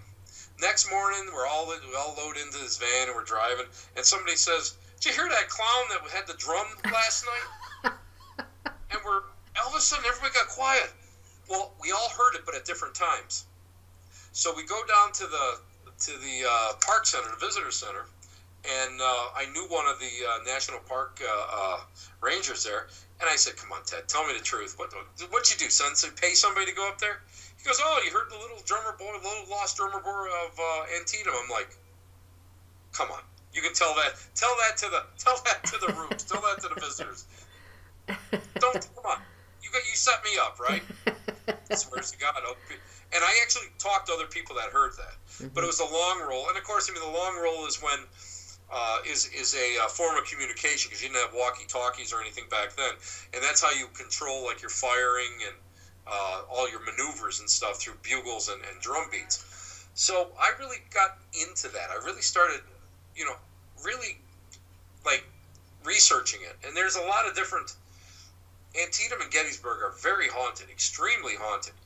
So I hadn't gone to Gettysburg in probably a decade, and so I went down there with a couple guys, and we were doing they had been running a like ghost tours, and they had rented some places out, and I went there, and it was weird because all of a sudden I'd be kind of by myself, and things would happen to me. You get the cold chills, you get the touch on the shoulder, things of that, and it's real personal stuff. And I was sleeping in the hotel room one time, and I got whispers in the ear, and kind of woke me up. And I got hooked, and I started going down there. And I go down. I try to get down there like 3 to 4 times a year. And the Jenny Wade house, the only civilian that was killed during the battle. It's a tourist, little tourist destination. I won't call it a trap, but it's a tourist destination. And there's a lot of history to it. And upstairs in the attic was like a crazy experience, because it's like I felt like I walked through a wall of like static electricity up there. And there's a partition. There's a little house, but it was like cut in half. It had a brick partition up there.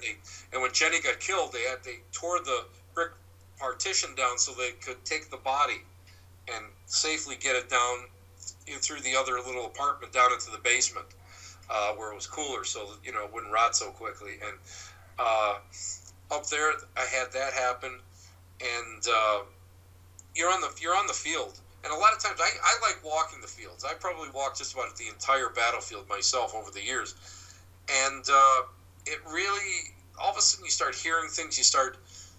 One time I thought I heard like all these orders being shouting. I thought, there's always reenactors running around and stuff. There's nobody out there. Oh, wow. Well, okay. Oh, wow. And they don't allow you to have like K2 meters or anything, but you can walk up. You can have a recorder and stuff. And I know people that have gotten some really unbelievable recordings in the middle of the day, like at Devil's Den and Little Round Top. The wheat field is a big place. So again, I'm really into it. Started working with Gettysburg Paranormal Association, Jolene Riley down there, and she had me come down and do some hunts and some talks down in Gettysburg. And of course, what do? They put me up in the haunted Tilly Pierce bed and breakfast. So it's like perfect for me. Well, we went to a lot of different locations, and we were, over the course of all the time I was working there, and there's a place there they call the Murder House, and that just piqued my interest immediately. So I thought, what can it be? It's whatever. It's probably residual energy, something laying around. I don't know. Well, then I find out the history behind it. The house was built in the 1790s, used as a hospital, of course. But about 1985, guy got into an argument in the apartment, second floor apartment. He ended up shooting and killing her.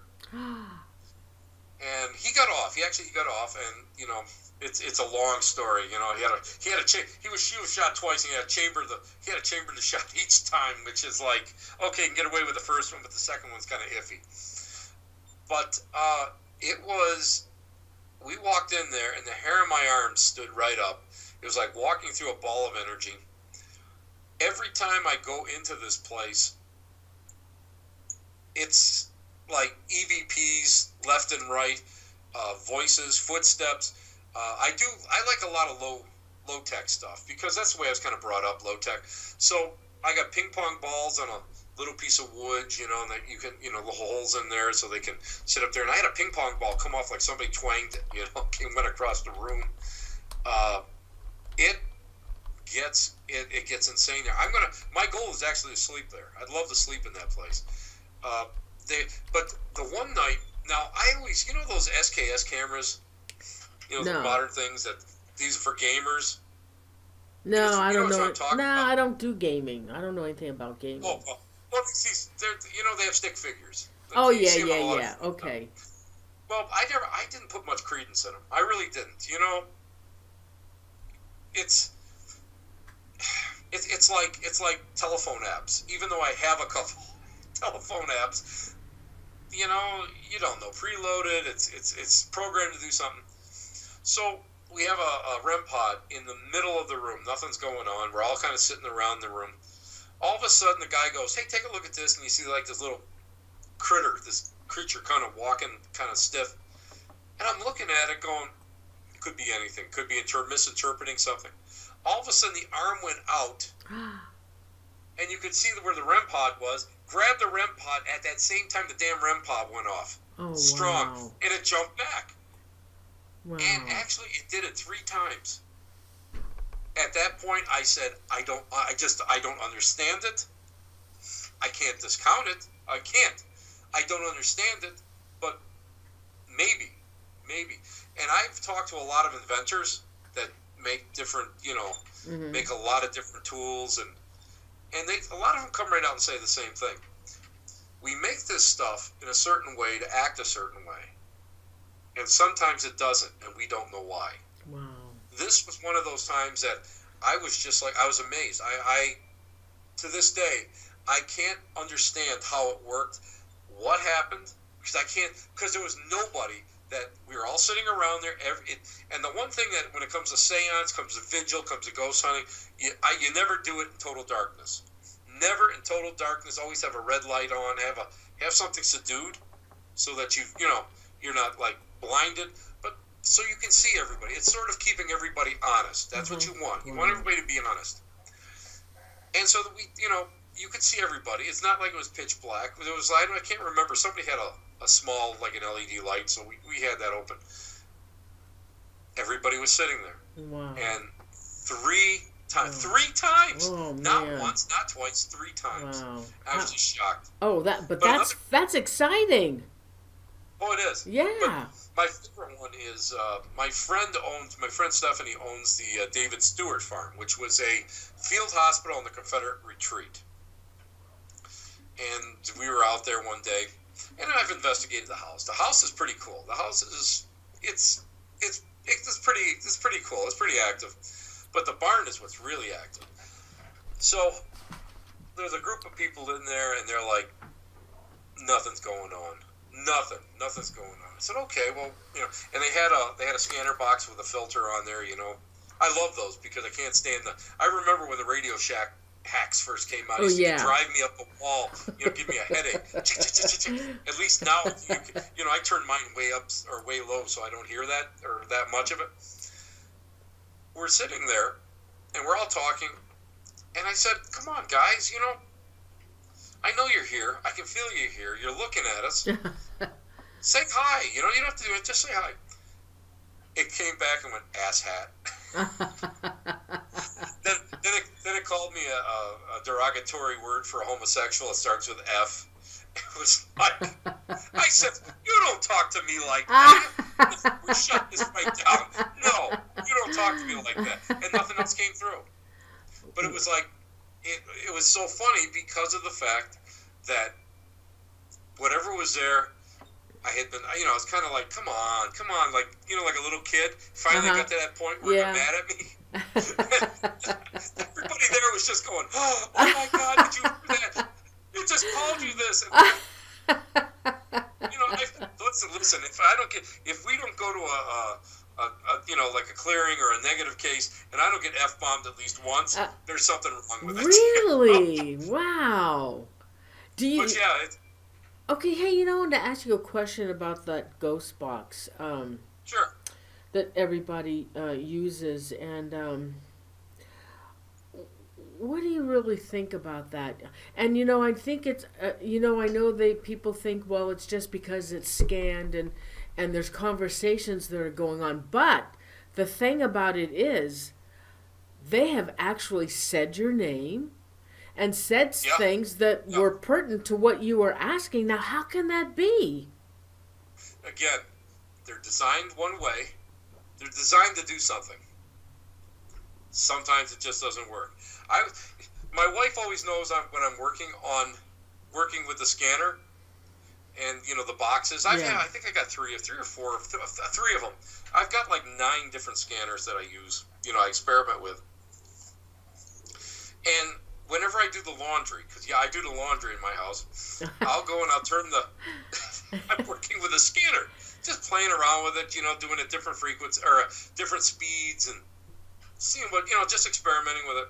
So my wife always knows that, I'm down there experimenting. So one day I'm doing the laundry and I hear, and it sounded weird because you get that mechanical sound. And this sounded below it. And a lot of people talk about this as being like hardcore spirit communication. I got, you will scream. Really? Came right through. You will scream.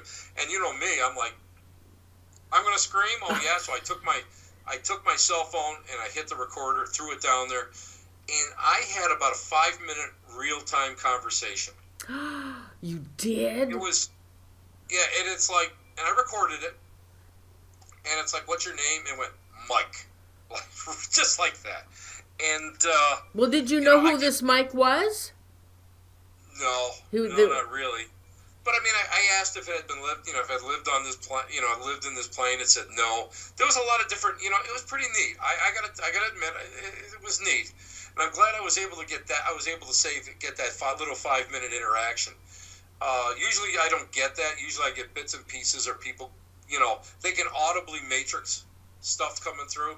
But this, I listened to it, I don't know how many times, and I let other people listen to it, and they're like, oh, that's pretty interesting. So, I don't know, but it worked. And it was funny because I used a bass equalizer on it, which most of them only have like a noise suppressor and maybe like an echo box or a reverb on it. This one I threw I had one laying around, a bass equalizer on it, and I was playing with it to get the different tones, and that's what came through. It was pretty amazing. It was pretty amazing. So sometimes you got to say, I don't know. Again, there was another one I don't know. But like the apps and stuff, one app I was playing with, I said the word ghost. Yeah. I kept saying it, and I would get something back from it. And after about, I don't know, I think it was 10 or 15 times, all of a sudden it started recycling the words. I was writing the words down, and it was recycling what like pre-programmed words that went with ghost. So that's how you know that those are fakes. Oh, okay. All right. But you got to play with it. But that's the whole thing. You get stuff and you play with it. You work with it. And I'll be honest with you, what may not work for me works unbelievable for somebody else. Mm-hmm. I mean, it. Some people are natural EVP catchers. I mean, they can get EVPs that are strong. They make sense. They answer.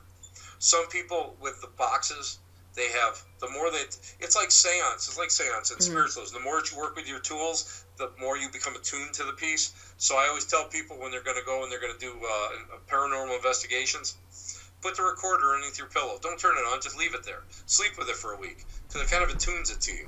And it's your piece. So when you're working with it, it's almost like an extension of you. And it seems to work. Some people, dowsing rods. I mean, I'm a dowser, so I mean, I do really. Dowsing for me is a huge. I get a lot of reactions from that. So, but there's some.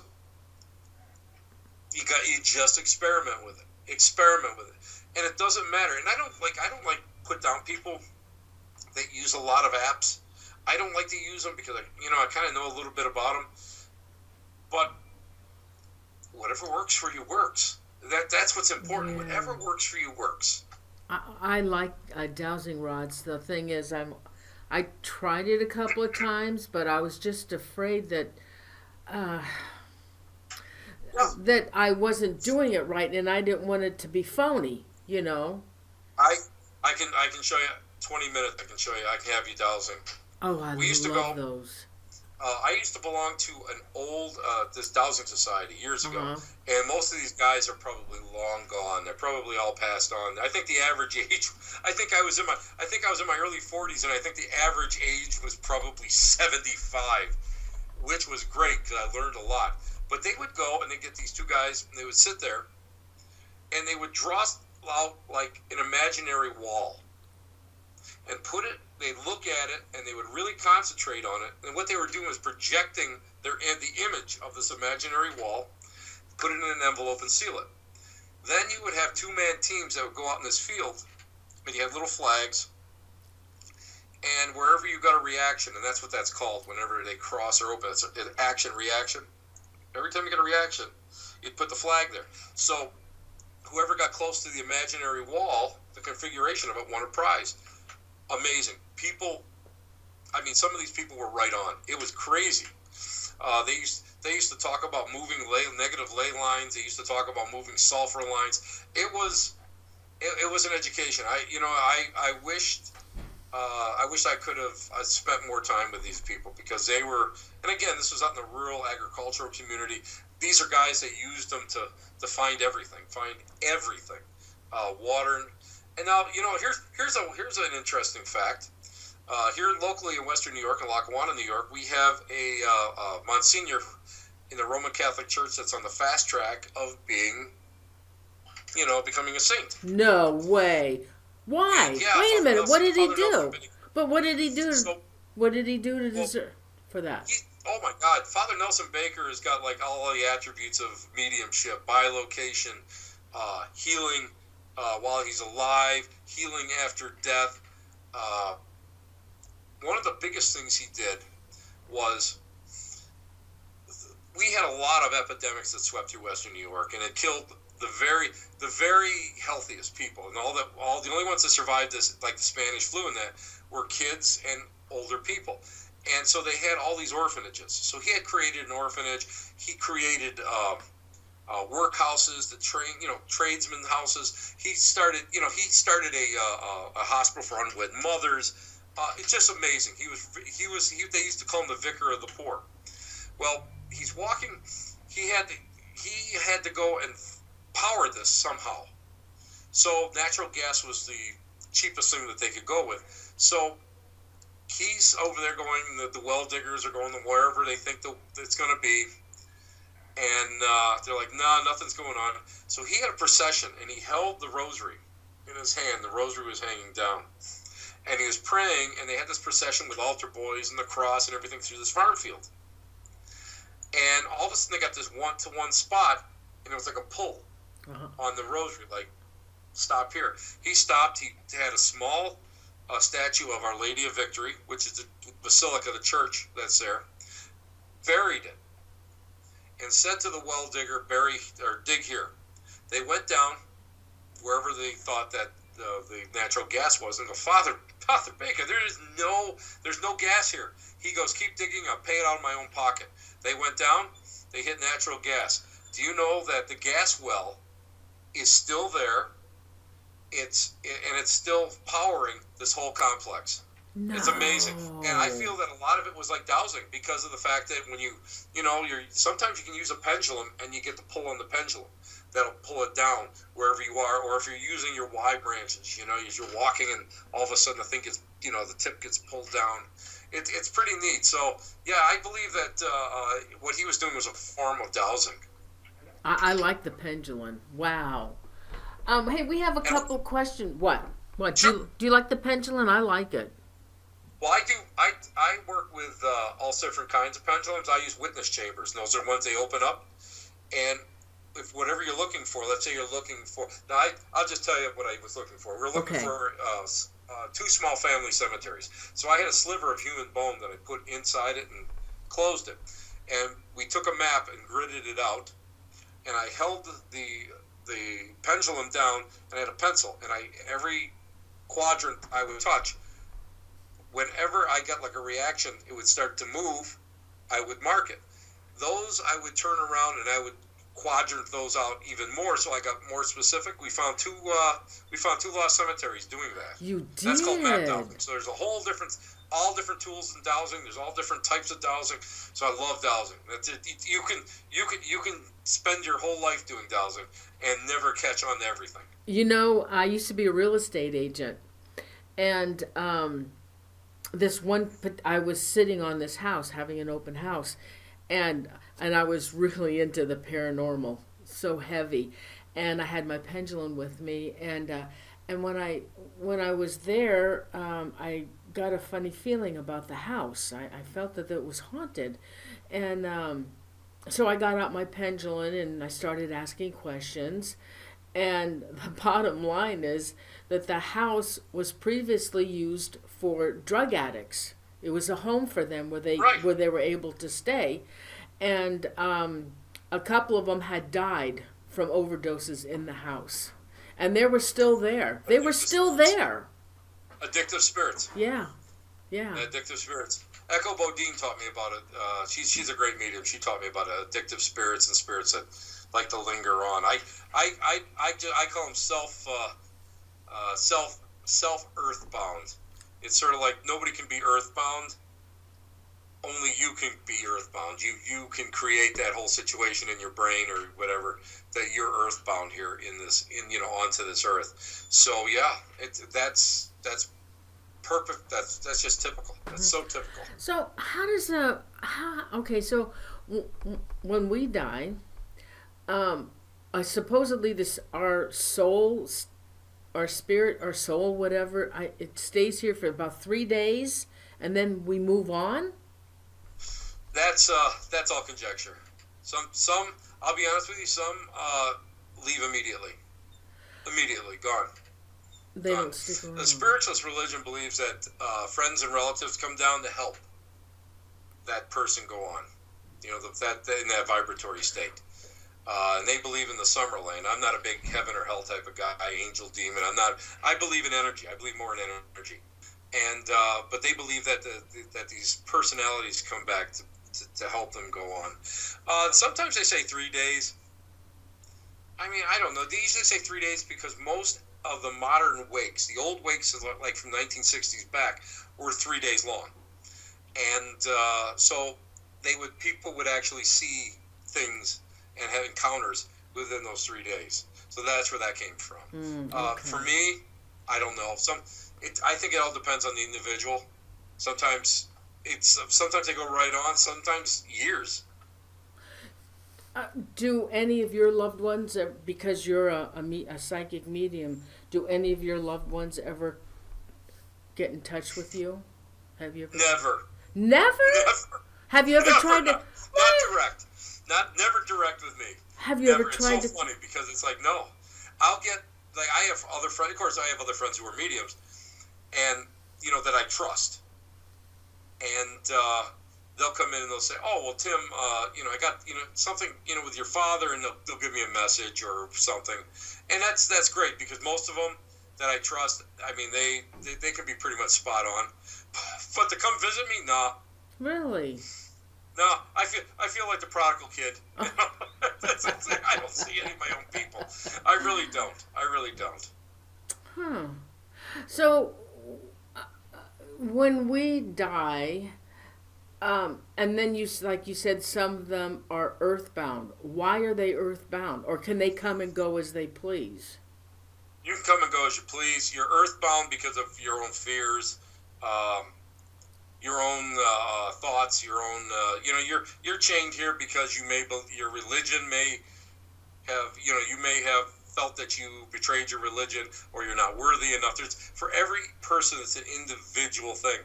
And when we worked as a kid, when I was younger, we did what was called spirit rescue circles, and that was where mediums would get together and go into a house that might have been haunted and try to convince that spirit to go on. And for the most part, it worked, but it didn't work immediately. So what they try to do is they try to call down, invoke the spirits, that would be associated with this person, and convince them.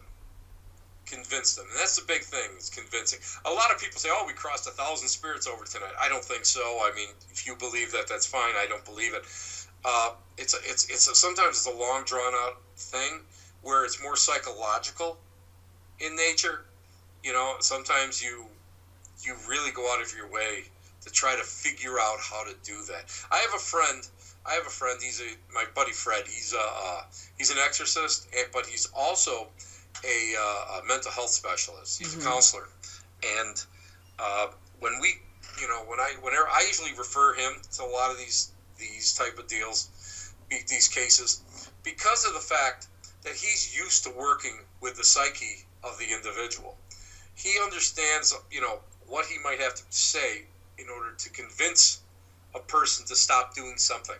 Well, in the spirit world, he may have that whole thing where he's able to go and convince that spirit through thoughts or actions or whatever he's doing to have that spirit not become afraid, to settle down and then eventually go on. Mm-hmm. Most of the time it's because of retribution. They believe retribution, or you got some nasty SOBs that just don't want to go on and they just want to be, burr in people's saddles. So when we die, what happens to us? What do you think happens to us? I believe in energy. So I believe that the thoughts are things, of course, so our ego and personality become pure energy. And I believe we kind of go out there into the ethers. And I'm a firm believer in reincarnation. So that energy is somehow picked up and transmitted into the unborn child, and we come back. I believe at the end of the rainbow, though, I believe that we actually work to lose personality, lose our ego, lose what makes us us, and become nothing. Really? And I believe once we get to that point, I believe that we become one with all. And that to me is the ultimate point. I don't fear that. I mean, I'm not, I was brought up Roman Catholic and Spiritualist, so I was brought up with a lot of the Roman Catholic doctrine. And I'm not into the clouds, and I'm not into heaven or Spiritualist with the Summerland or hell, purgatory. I'm not into that at all. I just believe that we're the summation of our lives, and when we pass on, that energy stays for a while, and either we're recycled in, or when we lose everything, we go on and we become a part of everything. And I think that's nirvana. I believe that's our ultimate goal, is to lose our personality and our egos. Oh, that sucks. So no, I don't want to become energy. I don't want that. I want to see Elvis Presley. I want to see all the movie stars that I love. And my family. I want to be with them. I don't want to be a ball of energy. I believe what happens is the consciousness will create whatever you want. That's the way I feel. I believe that if people want to see heaven, that's what they're going to see. If people want to see Valhalla, that's what they're going to see. People want to see their families and such, that's what they're going to see. And that's going to be for a while, and then eventually either come back or go on. So I think I've been kicking around like way too long. So that's where it comes from. And it's funny because I often wondered what the end of the line was. So I meditated on it for a while. I mean, some severe, hardcore meditation. And one day, what came through was was like an oscilloscope, the line, the energy, frequency, and that's what made that was just perfect common sense to me. That's the way it works with me. So yeah, for me to lose the ego and all that, it doesn't bother me because my ego's the size of Rhode Island anyway. So to lose that, I think I'll be here a couple more incarnations with that ego. Well, then, if we become energy, why are there ghosts that come in a form? I believe that's energy, and I believe that the form is how they appear to us. And I really think that a lot of times you may have the same energy, may have the same personality, but it seems different to different people. That's happened to me a couple times, where we've been in a room and we saw something. Let's say there's 3 people in the room, all three of us saw it differently. Okay, so another question is, I've had, and this has happened to my sister as well, I've had a phone call from a person from the dead. Mm-hmm. Why is that happening? Because, you know what, it's so funny because now my mother, after my father died, had a dream, and in the dream, my father wrote a letter, and it was read by my grandmother to her, and said that electricity was the very first thing that they learned to manipulate. Out of nowhere. So she's telling me this. And sure enough, as she had a stroke and was down recovering, phone calls at her house. Pick it up, nobody there, star 69, nobody called. So, I believe that they can manipulate. See, back in the day when we didn't have electricity, I think it was a lot harder for them to get through. Now with frequency and electricity, I think it's a lot easier for them to manipulate it. Doorbells going off, phones going off, lights going on and off, things of that nature. I do believe that they can manipulate it, and it's a lot easier for them to do that than to build up this energy and to knock, hit the wall or something to make that noise. Tim, this is really crazy, but I used to have a paranormal team, and one of my team members, we ended up not friends. And when I thought that was normal. I thought that was normal for paranormal teams. I felt bad about that, But anyway, she's the one. And we had, I was doing ghost box sessions with Dave Spinks and Anthony Sanchez, and we would do and she would come through. She would come through and she would say, "This is Nancy," and what it was she wanted me to forgive her. That's what she wanted me to forgive her, and she was sorry. And then she calls me on the phone, and she says, and I have we used to be on the haunted USS Hornet in Alameda all the time. We were the paranormal team for that aircraft carrier, and we used to be there all the time. So when this phone call came through, it said on the how a readout USS Hornet, and it was her. She was calling me from the Hornet, and she said, "This is Nancy." And so what was I telling you? So I don't know why did I tell you that? I don't even know. I just thought that was really strange that she was communicating with me, It's more common than what people believe. But if she's a lot of people won't say anything like that. I mean, it's stuff that happens to a lot of people. Guys that I used to work with had that stuff happen.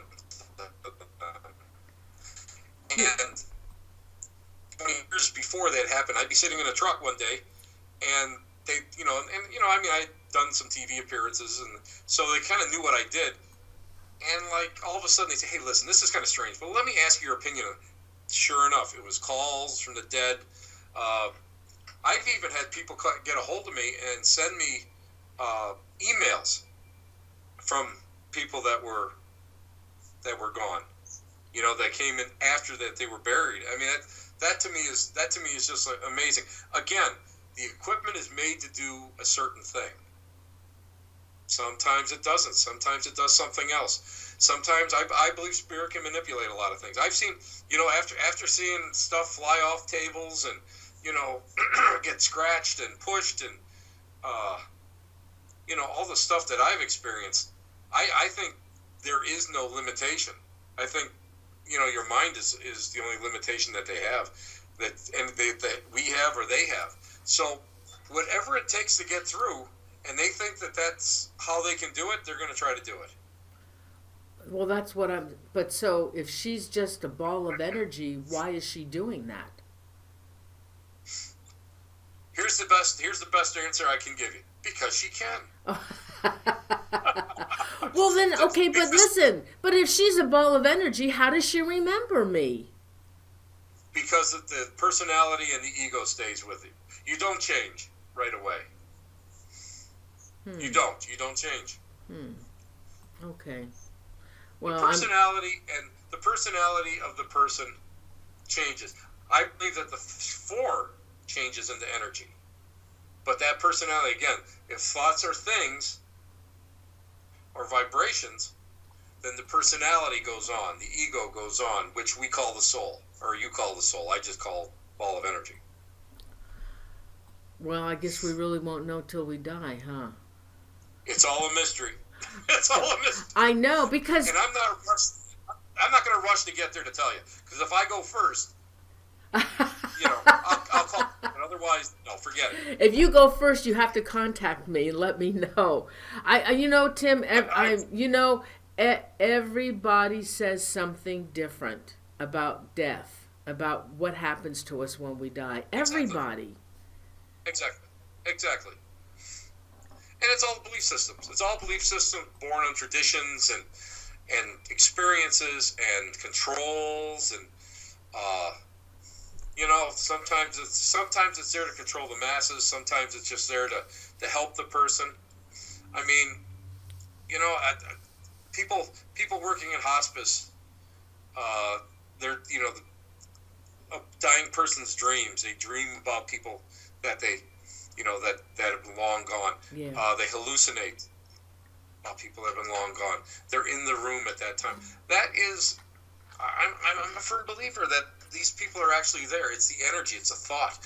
I believe that, you know, when the memory is gone, I believe that that's when, you know, the energy dissipates. Because in haunted locations and negatively haunted locations, you can perfectly clear a location, but the people who live there turn around and start talking about it or whatever. All of a sudden the door opens and the stuff comes back. So if that's the case, I believe that it's the memory. I believe it's the intent. You know, I believe that that's what manifests it. I believe that that's what really brings it all in. And when we're all gone, I believe we're all gone. And, you know, I always feel bad about people like when they tell me that they contacted Lincoln or somebody. It's like, are you really sure? Are you really sure? Oh, well, you know, a couple of weeks ago there was a rerun on Ghost Adventures, and the Constantinos used to be at the Washoe all the time up in Nevada, up in Virginia City, and I hadn't seen that show before, and he was doing EVP work off his recorder, and he contacted the Constantinos, and I know her voice. That was her voice on that voice recorder.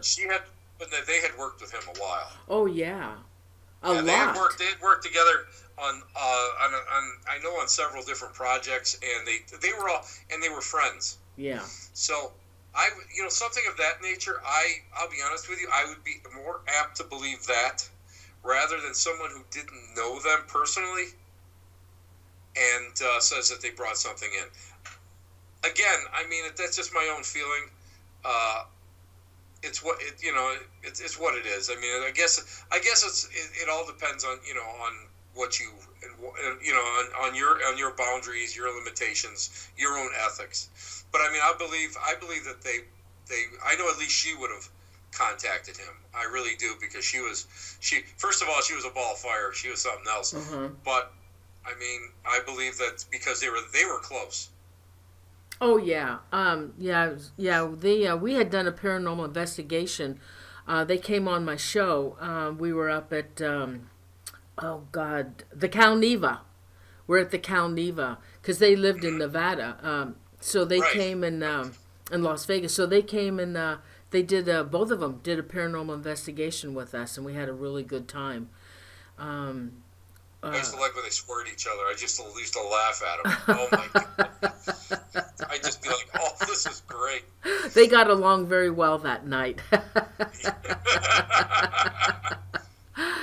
Okay, we have a few questions for you, okay? Sure. Do you have time Sure. for it?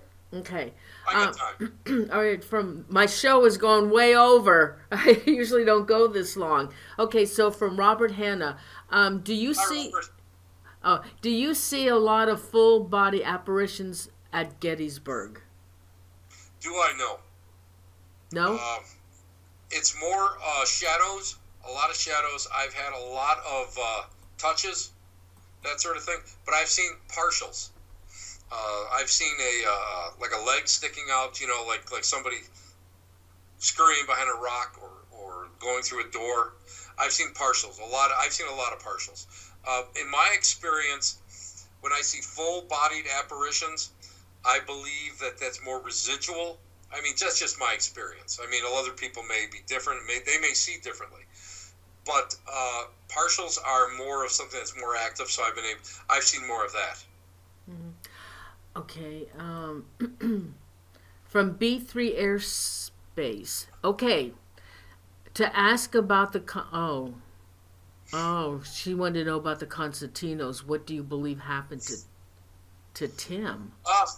I think it was just a interpersonal relationship problem and a mental problem. I believe it escalated beyond anything that they had ever thought would happen. And unfortunately, I can't say that it's... See, a lot of times I used to think that, when you start dealing with a lot of dark stuff, it kind of affects you. And I believe that in a way, but I don't believe that's the case. I believe it was some mental illness, jealousy, and unfortunately you see a lot of that with possessive couples and people that... You think that's all it was? I don't believe it was anything paranormal. You don't? I think it was more of a interpersonal problem. And I do believe, mental. I do believe it was more of a disability, a mental problem rather than paranormal problem. A lot of people are saying it was demonic and all this. Yeah. I don't believe that. But Tim, I really don't. Let me tell you, I think it was in 2011, we did quite a few things with them, and one night we had them on Skype, and we were doing EVP work with them, and talk show. I was doing a talk show with them, and he was saying that they were having a lot of issues in their home, and it was getting really serious, and that they used to do EVP work all the time in the house, and it was really getting bad, and he told her to stop doing it, and she said, and she told me she was scared, and they were going to stop doing it, but I don't think they did. Paranormal. You got to remember one thing with paranormal. When it comes to like what we would consider a temporal possession attempt, it used to start off with infestation, and then we'd go into oppression and blah blah blah. But to be honest with you, some of the cases, and I'll say recently, and I don't really want to even go ahead and get into this, but I'll just say that recently there's been several cases that I've been involved with where it was more of an obsession with the paranormal. obsession with things, and that's more of a mental thing rather than a metaphysical thing. Okay. It's where people like just live, breathe, and eat paranormal in a bad way. But most of us, are a little bit different. We all have different lives and stuff, and it's a part of our life. But a lot of people, that's all they have in their lives, and it becomes overwhelming. So it's almost as if it's an obsession, and the obsession part is more psychological, and that just paves the way for, let's say, a parasitical spirit or whatever to come in and just start laying the groundwork for infestation and building up. I've talked to several people that have gone through temporal possessions, and that seems to be what's going on right now. I would say I started seeing more of it within the last 5 years. I don't know if it's I don't know if it's because of all the TV shows or the interest that's coming on, but I do believe when you become obsessed with something that's right up there with living in chaos, it sets the tone. It sets the tone. I know, and again, I mean, she's not the only one that had that, where she was like constantly with EVPs. I've run into people that have done that, and most of the time, they're giving me all these EVPs they're getting in their house, and I'm thinking to myself, well, like attracts like. So what's happening is the natural laws in action. You want a reaction here, they're going to give it to you, and it's getting stronger because of your obsession. You're putting a lot of energy into it, and it's just kind of snowballing. So yeah, like I said, the Constantinos, they had problems, and I believe it was more, unfortunately, of a mental problem more than anything else, because I see it. I have friends in the police department, and we have murder suicides that happen all the time, almost the same way it happens with them, and most of them had nothing to do with the paranormal. So to me, it's just. It was a tragedy because I love them. The two of them were great, and it's just knowing them was a gift. For me. That's what I'll say. Knowing them was a gift, and there'll never be anybody like them again. No, I really like them. That's like Helen, Ellen Guiley. Rosemary. She Rosemary Ellen Guiley. She passed, and nobody like her, and she was just a beautiful person. And it was a tragedy what happened to her illness and that. Yeah, I know. Rosemary was a beautiful person. So I mean, people like that, I think they burn out because they're only here for a certain amount of time. And those of us that really got a chance to know them and work with them, you've got to be blessed. You got to consider yourself blessed. Well, and then old cranky guys like Johnny Zaffis. Oh, Zaffis. He'll be like Kirk Douglas. Oh gosh, I love John Zaffis. All right, we have another question. I am 2 Alpha. Has Tim ever seen the devil? I don't believe in the devil, but I do believe in negative stuff. I worked with an exorcist with the Western Rite Catholic Church. He's a bishop out of Boston, Massachusetts. And we argued over this for probably a couple of years. And finally we sat down and I wanted to get to the bottom of it. What do you call the devil? And he's like, well, the devil is this. And I said, well, that's what all these really nasty lower entities are. He goes, it's just a question of semantics. It's just a question of what we call them. And at that point, my man brain kicked in and said, oh, that makes sense. So what you call the devil, I'm talking about a severe, excessive negative entity or personality or essence or whatever. And that's what it was. Now, have I seen negative? There's something like what you would call the devil. I assisted, and I didn't see it, but I experienced something that was very bad. Very bad. So I've never seen anything that you would consider, demonic like that, in form, but the attributes to one I've experienced over, at certain cases that I've worked. Okay, hold on for a second. Digger Jan, I didn't get your question. I didn't skip it, honey, because I don't see it. Royce, can you send me their question? Oh, Christian Neves wants to know, what do you think the devil Zozo is? Oh, the demon. What do you think is the Oh, demon? the demon? Demon Zozo. You know what? That's a good question, because Zozo turns up all over the place, all over the world. Oh. I don't know why. But the Zozo, as it is now, it's almost like a trickster. Because it's like Eddie Haskell. Eddie Haskell's like, oh, hello, how are you? Oh, aren't you looking great today? Starts off benign, really does. And again, Zozo comes in Mama and all these anagrams that come through. And it's real nice. And then it gets to the part where, can you do something for me? Can you help me? I have something that I never finished in this life. Now, if you read Hostage to the Devil by the late Malachi Martin, who was a Jesuit, it's probably one of the seminal pieces the books that you should read when it comes to possession and negative work. You have to give permission for whatever it is to come into your body and whatever. And this, again, we're going from a Judeo-Christian thing, because I have voodoo friends that, channel the ancestors through them. So you're giving permission for the ancestor to come through.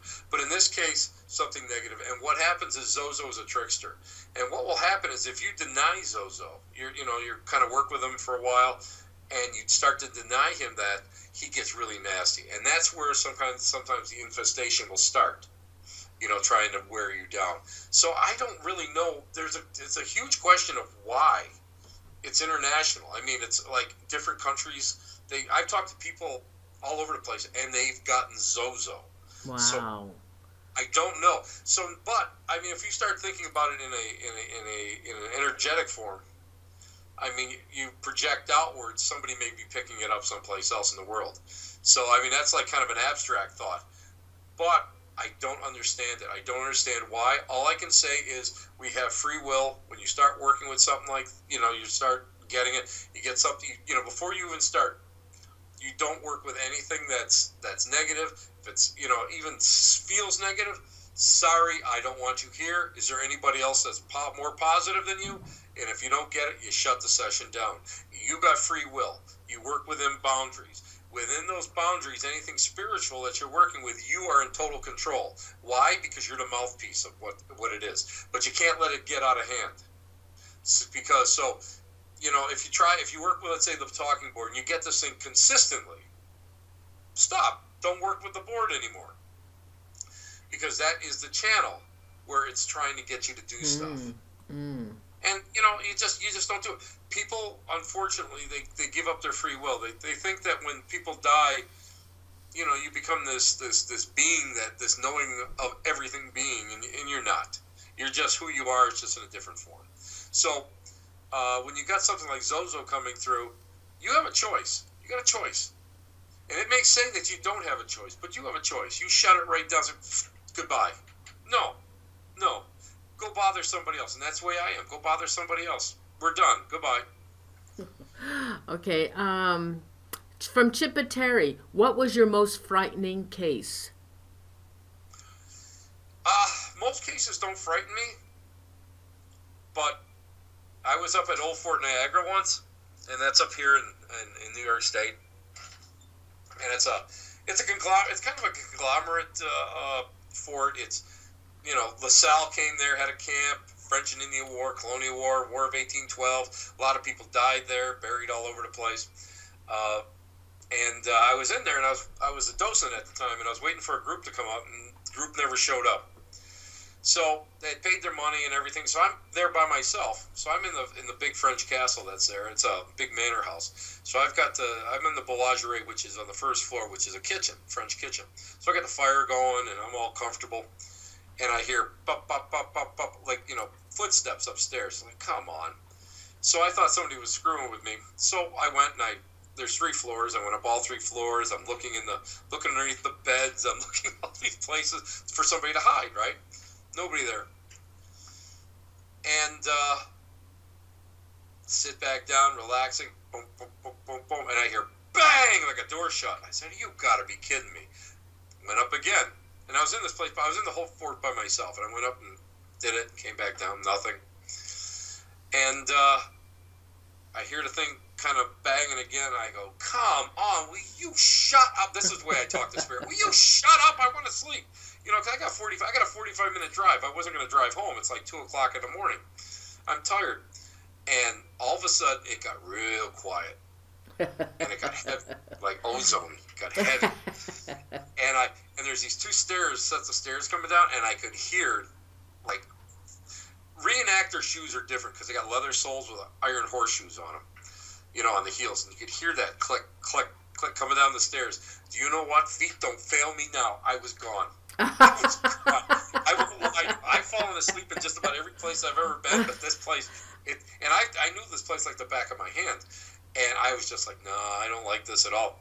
I went out there, and it was off season, so the only way to get out was through they have like these bathrooms at the end of this long, dark hall. So I go running down there. I got to get out through the women's bathroom so I can set the alarm. They changed the alarm number. The code number. No. Now, you know, what do? Call the executive director. He's sleeping. I don't want to bother him. I went out and I got my truck, and I parked the truck in front of the place, in front of the manor house inside the fort, went to sleep with a blanket over my head in the fetal position. And about 7:30 in the morning, I click, click, click, bang, bang, bang, and it was maintenance. And I used to mock out maintenance for being afraid of being in there. And they're all laughing at me. Finally got you, Shaw. Finally got you. But yeah, that was funny because it was just like, you know, normally, you know, I love when people say, well, I would have ran right towards it. You know what? When you're there by yourself, you've checked it 3 times, and you hear it coming down the stairs, I don't want to know. Oh, man. Now, if somebody was with me, I would have went at it. By myself. No, you know what? I'm a chicken. I ain't doing that. Okay, let's see. We have another question from Tallcross. He's our viewer from Scotland. It must be like 5 o'clock in the morning. He's still How up. are you, my friend? He wants to know who haunts your home. You know what? I'll tell you who. I feel who haunts my home is a former owner. She passed away, and she had a mental breakdown in the house, and we see her kind of like in, you know, if you're in the living room, you can look through the kitchen, and we have a dining room, and you see a shadow person go back and forth. And when she had the breakdown, she actually was like pacing, and I don't know if she threw something through the window and broke the window in the back, and she went back and forth. And she was really, when we bought the house, they were going down the floor. The couple was retiring, and she was really in tears leaving this house. So she liked it, Connie. So that's who I think it is, Connie, the former owner. And she wouldn't hurt anybody. And we're just like, Connie, if you want to stay, there's no problem. We understand. You know, it's going to be hard for us to leave the house in a month. We've been here 34 years. They were here like 30 years. So, you know, it's hard to leave it. Okay. Another question, Kathy Salento. Hiya, Tim. Glad I caught the show. Question, is doing a seance the same as channeling? And if not, what is your opinion on channeling? You can channel during a seance. That's part of it. You can do it. You don't have to be in a seance. I channel. Channeling is like a form of trance, and it's some people can do it naturally. Some people can be trained to do it. There's different ways of doing it, and you have to always consider being safe with it. And I always tell my students, channeling is like bondage and discipline. You have to have a safe word. You always have to have a safe word. So I have somebody that whenever I do channeling, I have somebody with me that's like, I call him my second, or one of the students with me, and I tell them, like, if I start like drifting off, or if I start moving around too much, because back in the day, I remember when people would go to trance and channel, I saw somebody run right into a wall and break his nose. He was bleeding all over the place, didn't even realize, just kept going. I set limitations. I don't get out of the chair. I can move my arms and stuff, but I don't get out of the chair. If I start rising out of the chair, I want them to push me back down. And if I start losing it a little bit, where I'm not like making sense, or they feel that it might be getting too intensive for me, they whisper the word in my ear. That brings me right back. That's a cognitive thing. That's something that you train yourself with. Okay. Unfortunately, there are two people that are asking you to use your mediumship, and I don't have to ask you those questions if you don't want to do the mediumship thing. No, I'm not going to do any mediumship tonight. I've been up since 5 in the morning, so I'm beat. Okay, so understood. Yeah, normally I would say yeah, but I'm beat today. No, understood. Another time we can do it. Definitely we can do it. Okay, I don't usually do shows where I have the psychic medium ask questions. I think they can go to you directly to ask. Yeah. Let's see. All right, so this is Tim's website. It's timothytshaw.com. You can contact him through his website if you want to get any kind of readings. And, gee, Tim, this was a pleasure having you on the show. I had a lot of fun with you. It's about time you came on my show. That was fun. You need me. Listen, you need me back. You know how busy I am. Oh, I know, my God. You're all over the place. And you and those big slices of pizza.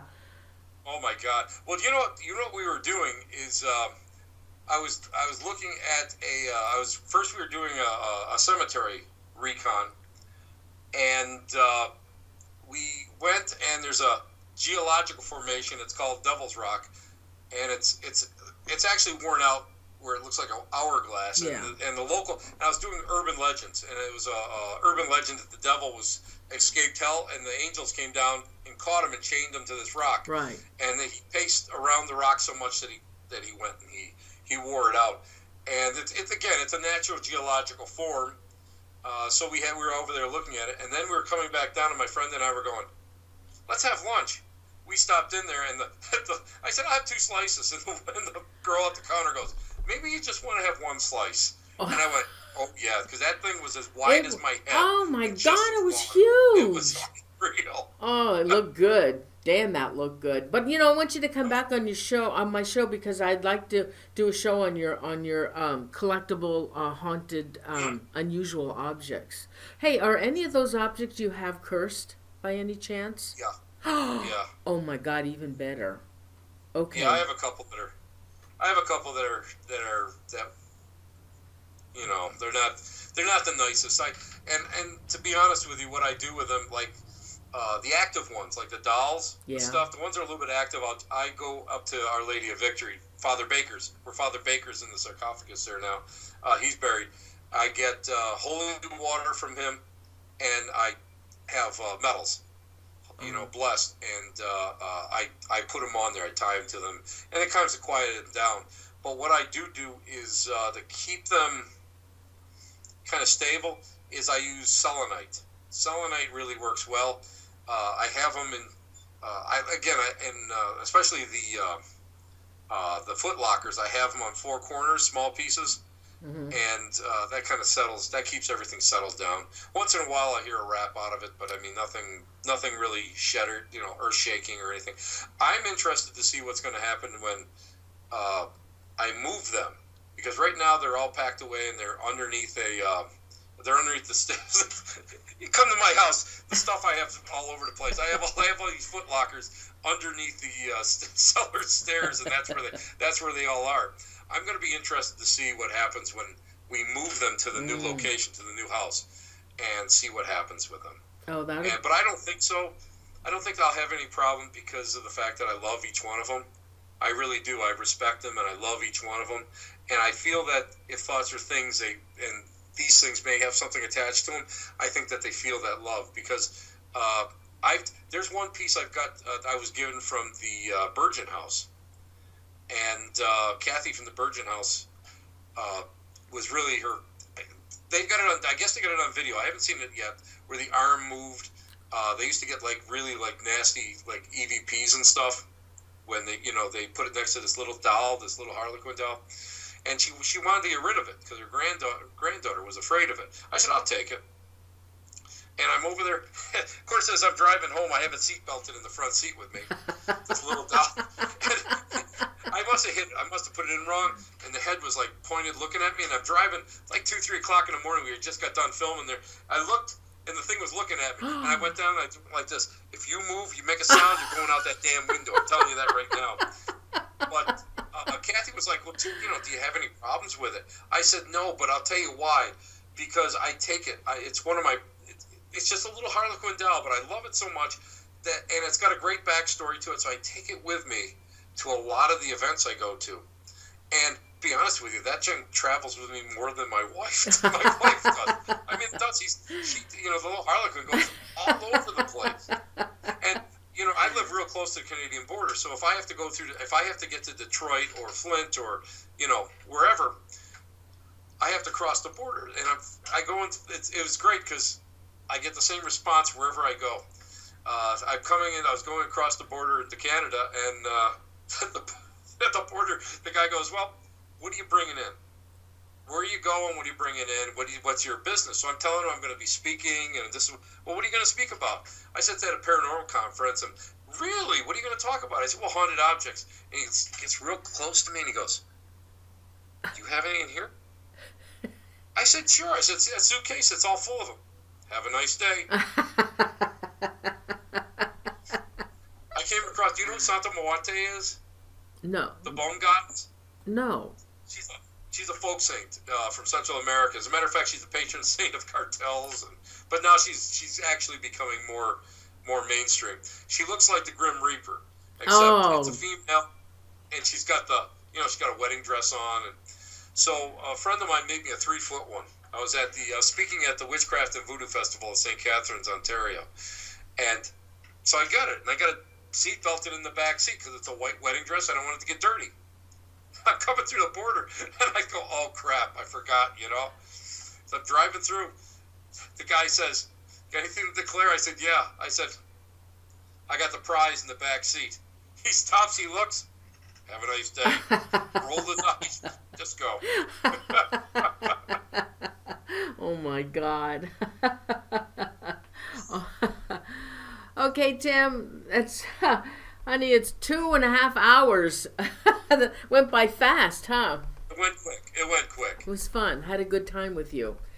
Well, happy travels. I'll contact you couple of months, see when you want to come back and do the haunted object show. Okay? Awesome.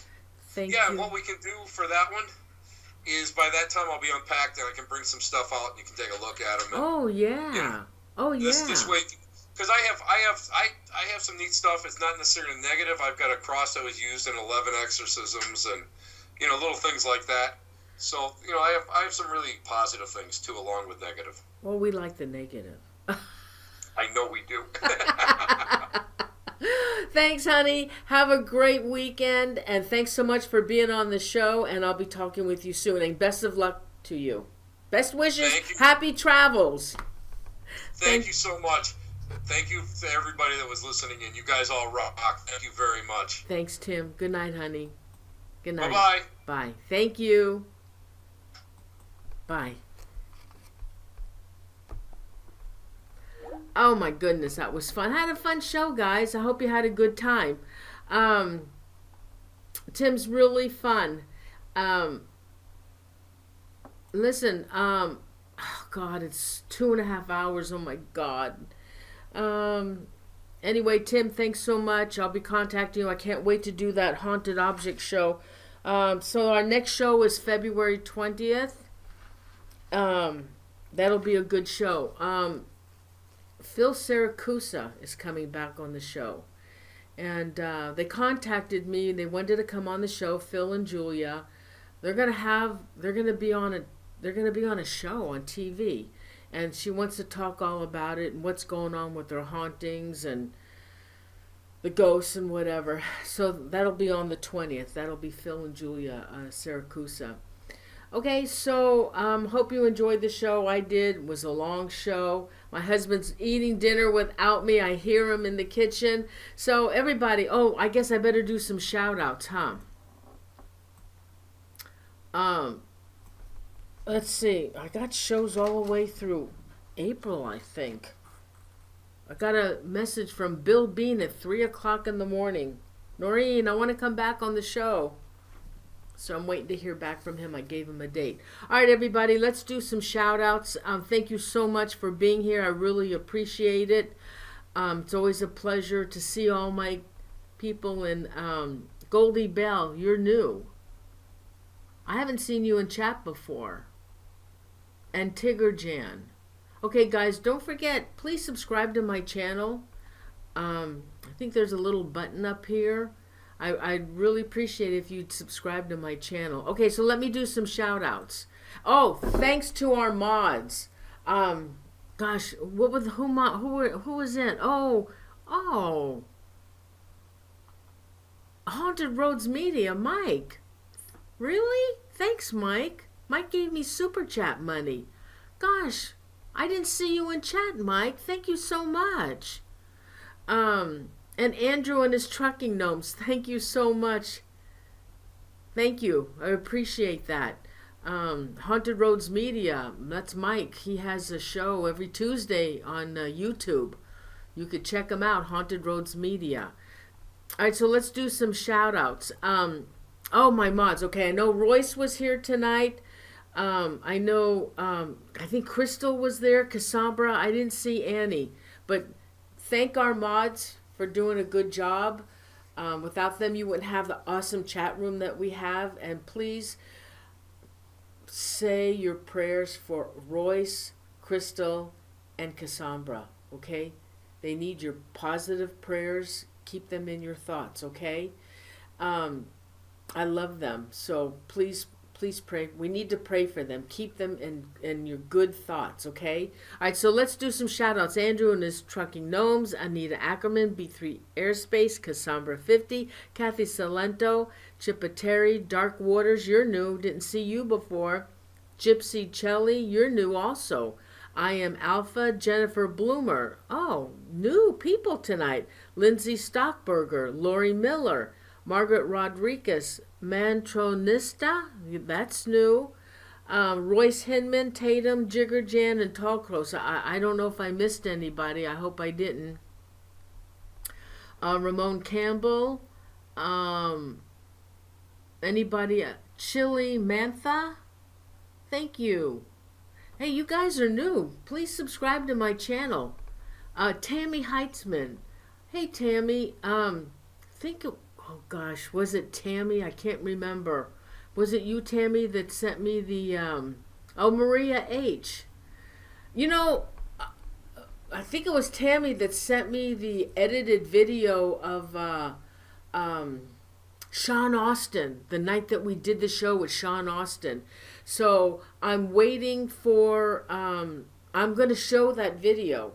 I haven't looked at the one she sent me, but I want to show that video to everybody, and I'm going to wait for a night that we might not have a show. I'm going to save that, and I'll replay that. It was pretty awesome, all those orbs that were flying around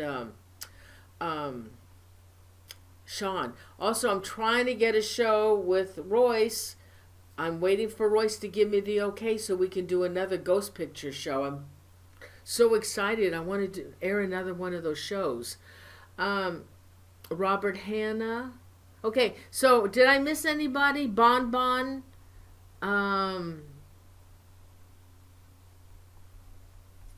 Oh, Hippie. Oh, you changed your name, Gypsy. Hippie Hugs. Yeah, I remember Hippie Hugs. And Tatum.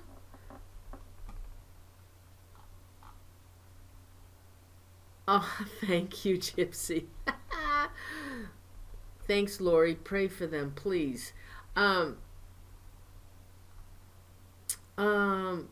Anybody else? Did I miss anybody? Everybody's starting to leave now. All right, so I'm going to go. Okay, Royce messaged me. Okay, yeah, I did. I said Maria H. All right, guys, I'm going to go. Have a great weekend. Be safe out there, and I will see you. I'll see you on the 20th. Okay, that'll be the next show. Love you guys. Thank you so much for all your support. It's always a pleasure to see you in the chat room. I love seeing you guys there. And my mods, I love you guys. Love you guys. All right, I'm going to go now. Bye. Love you.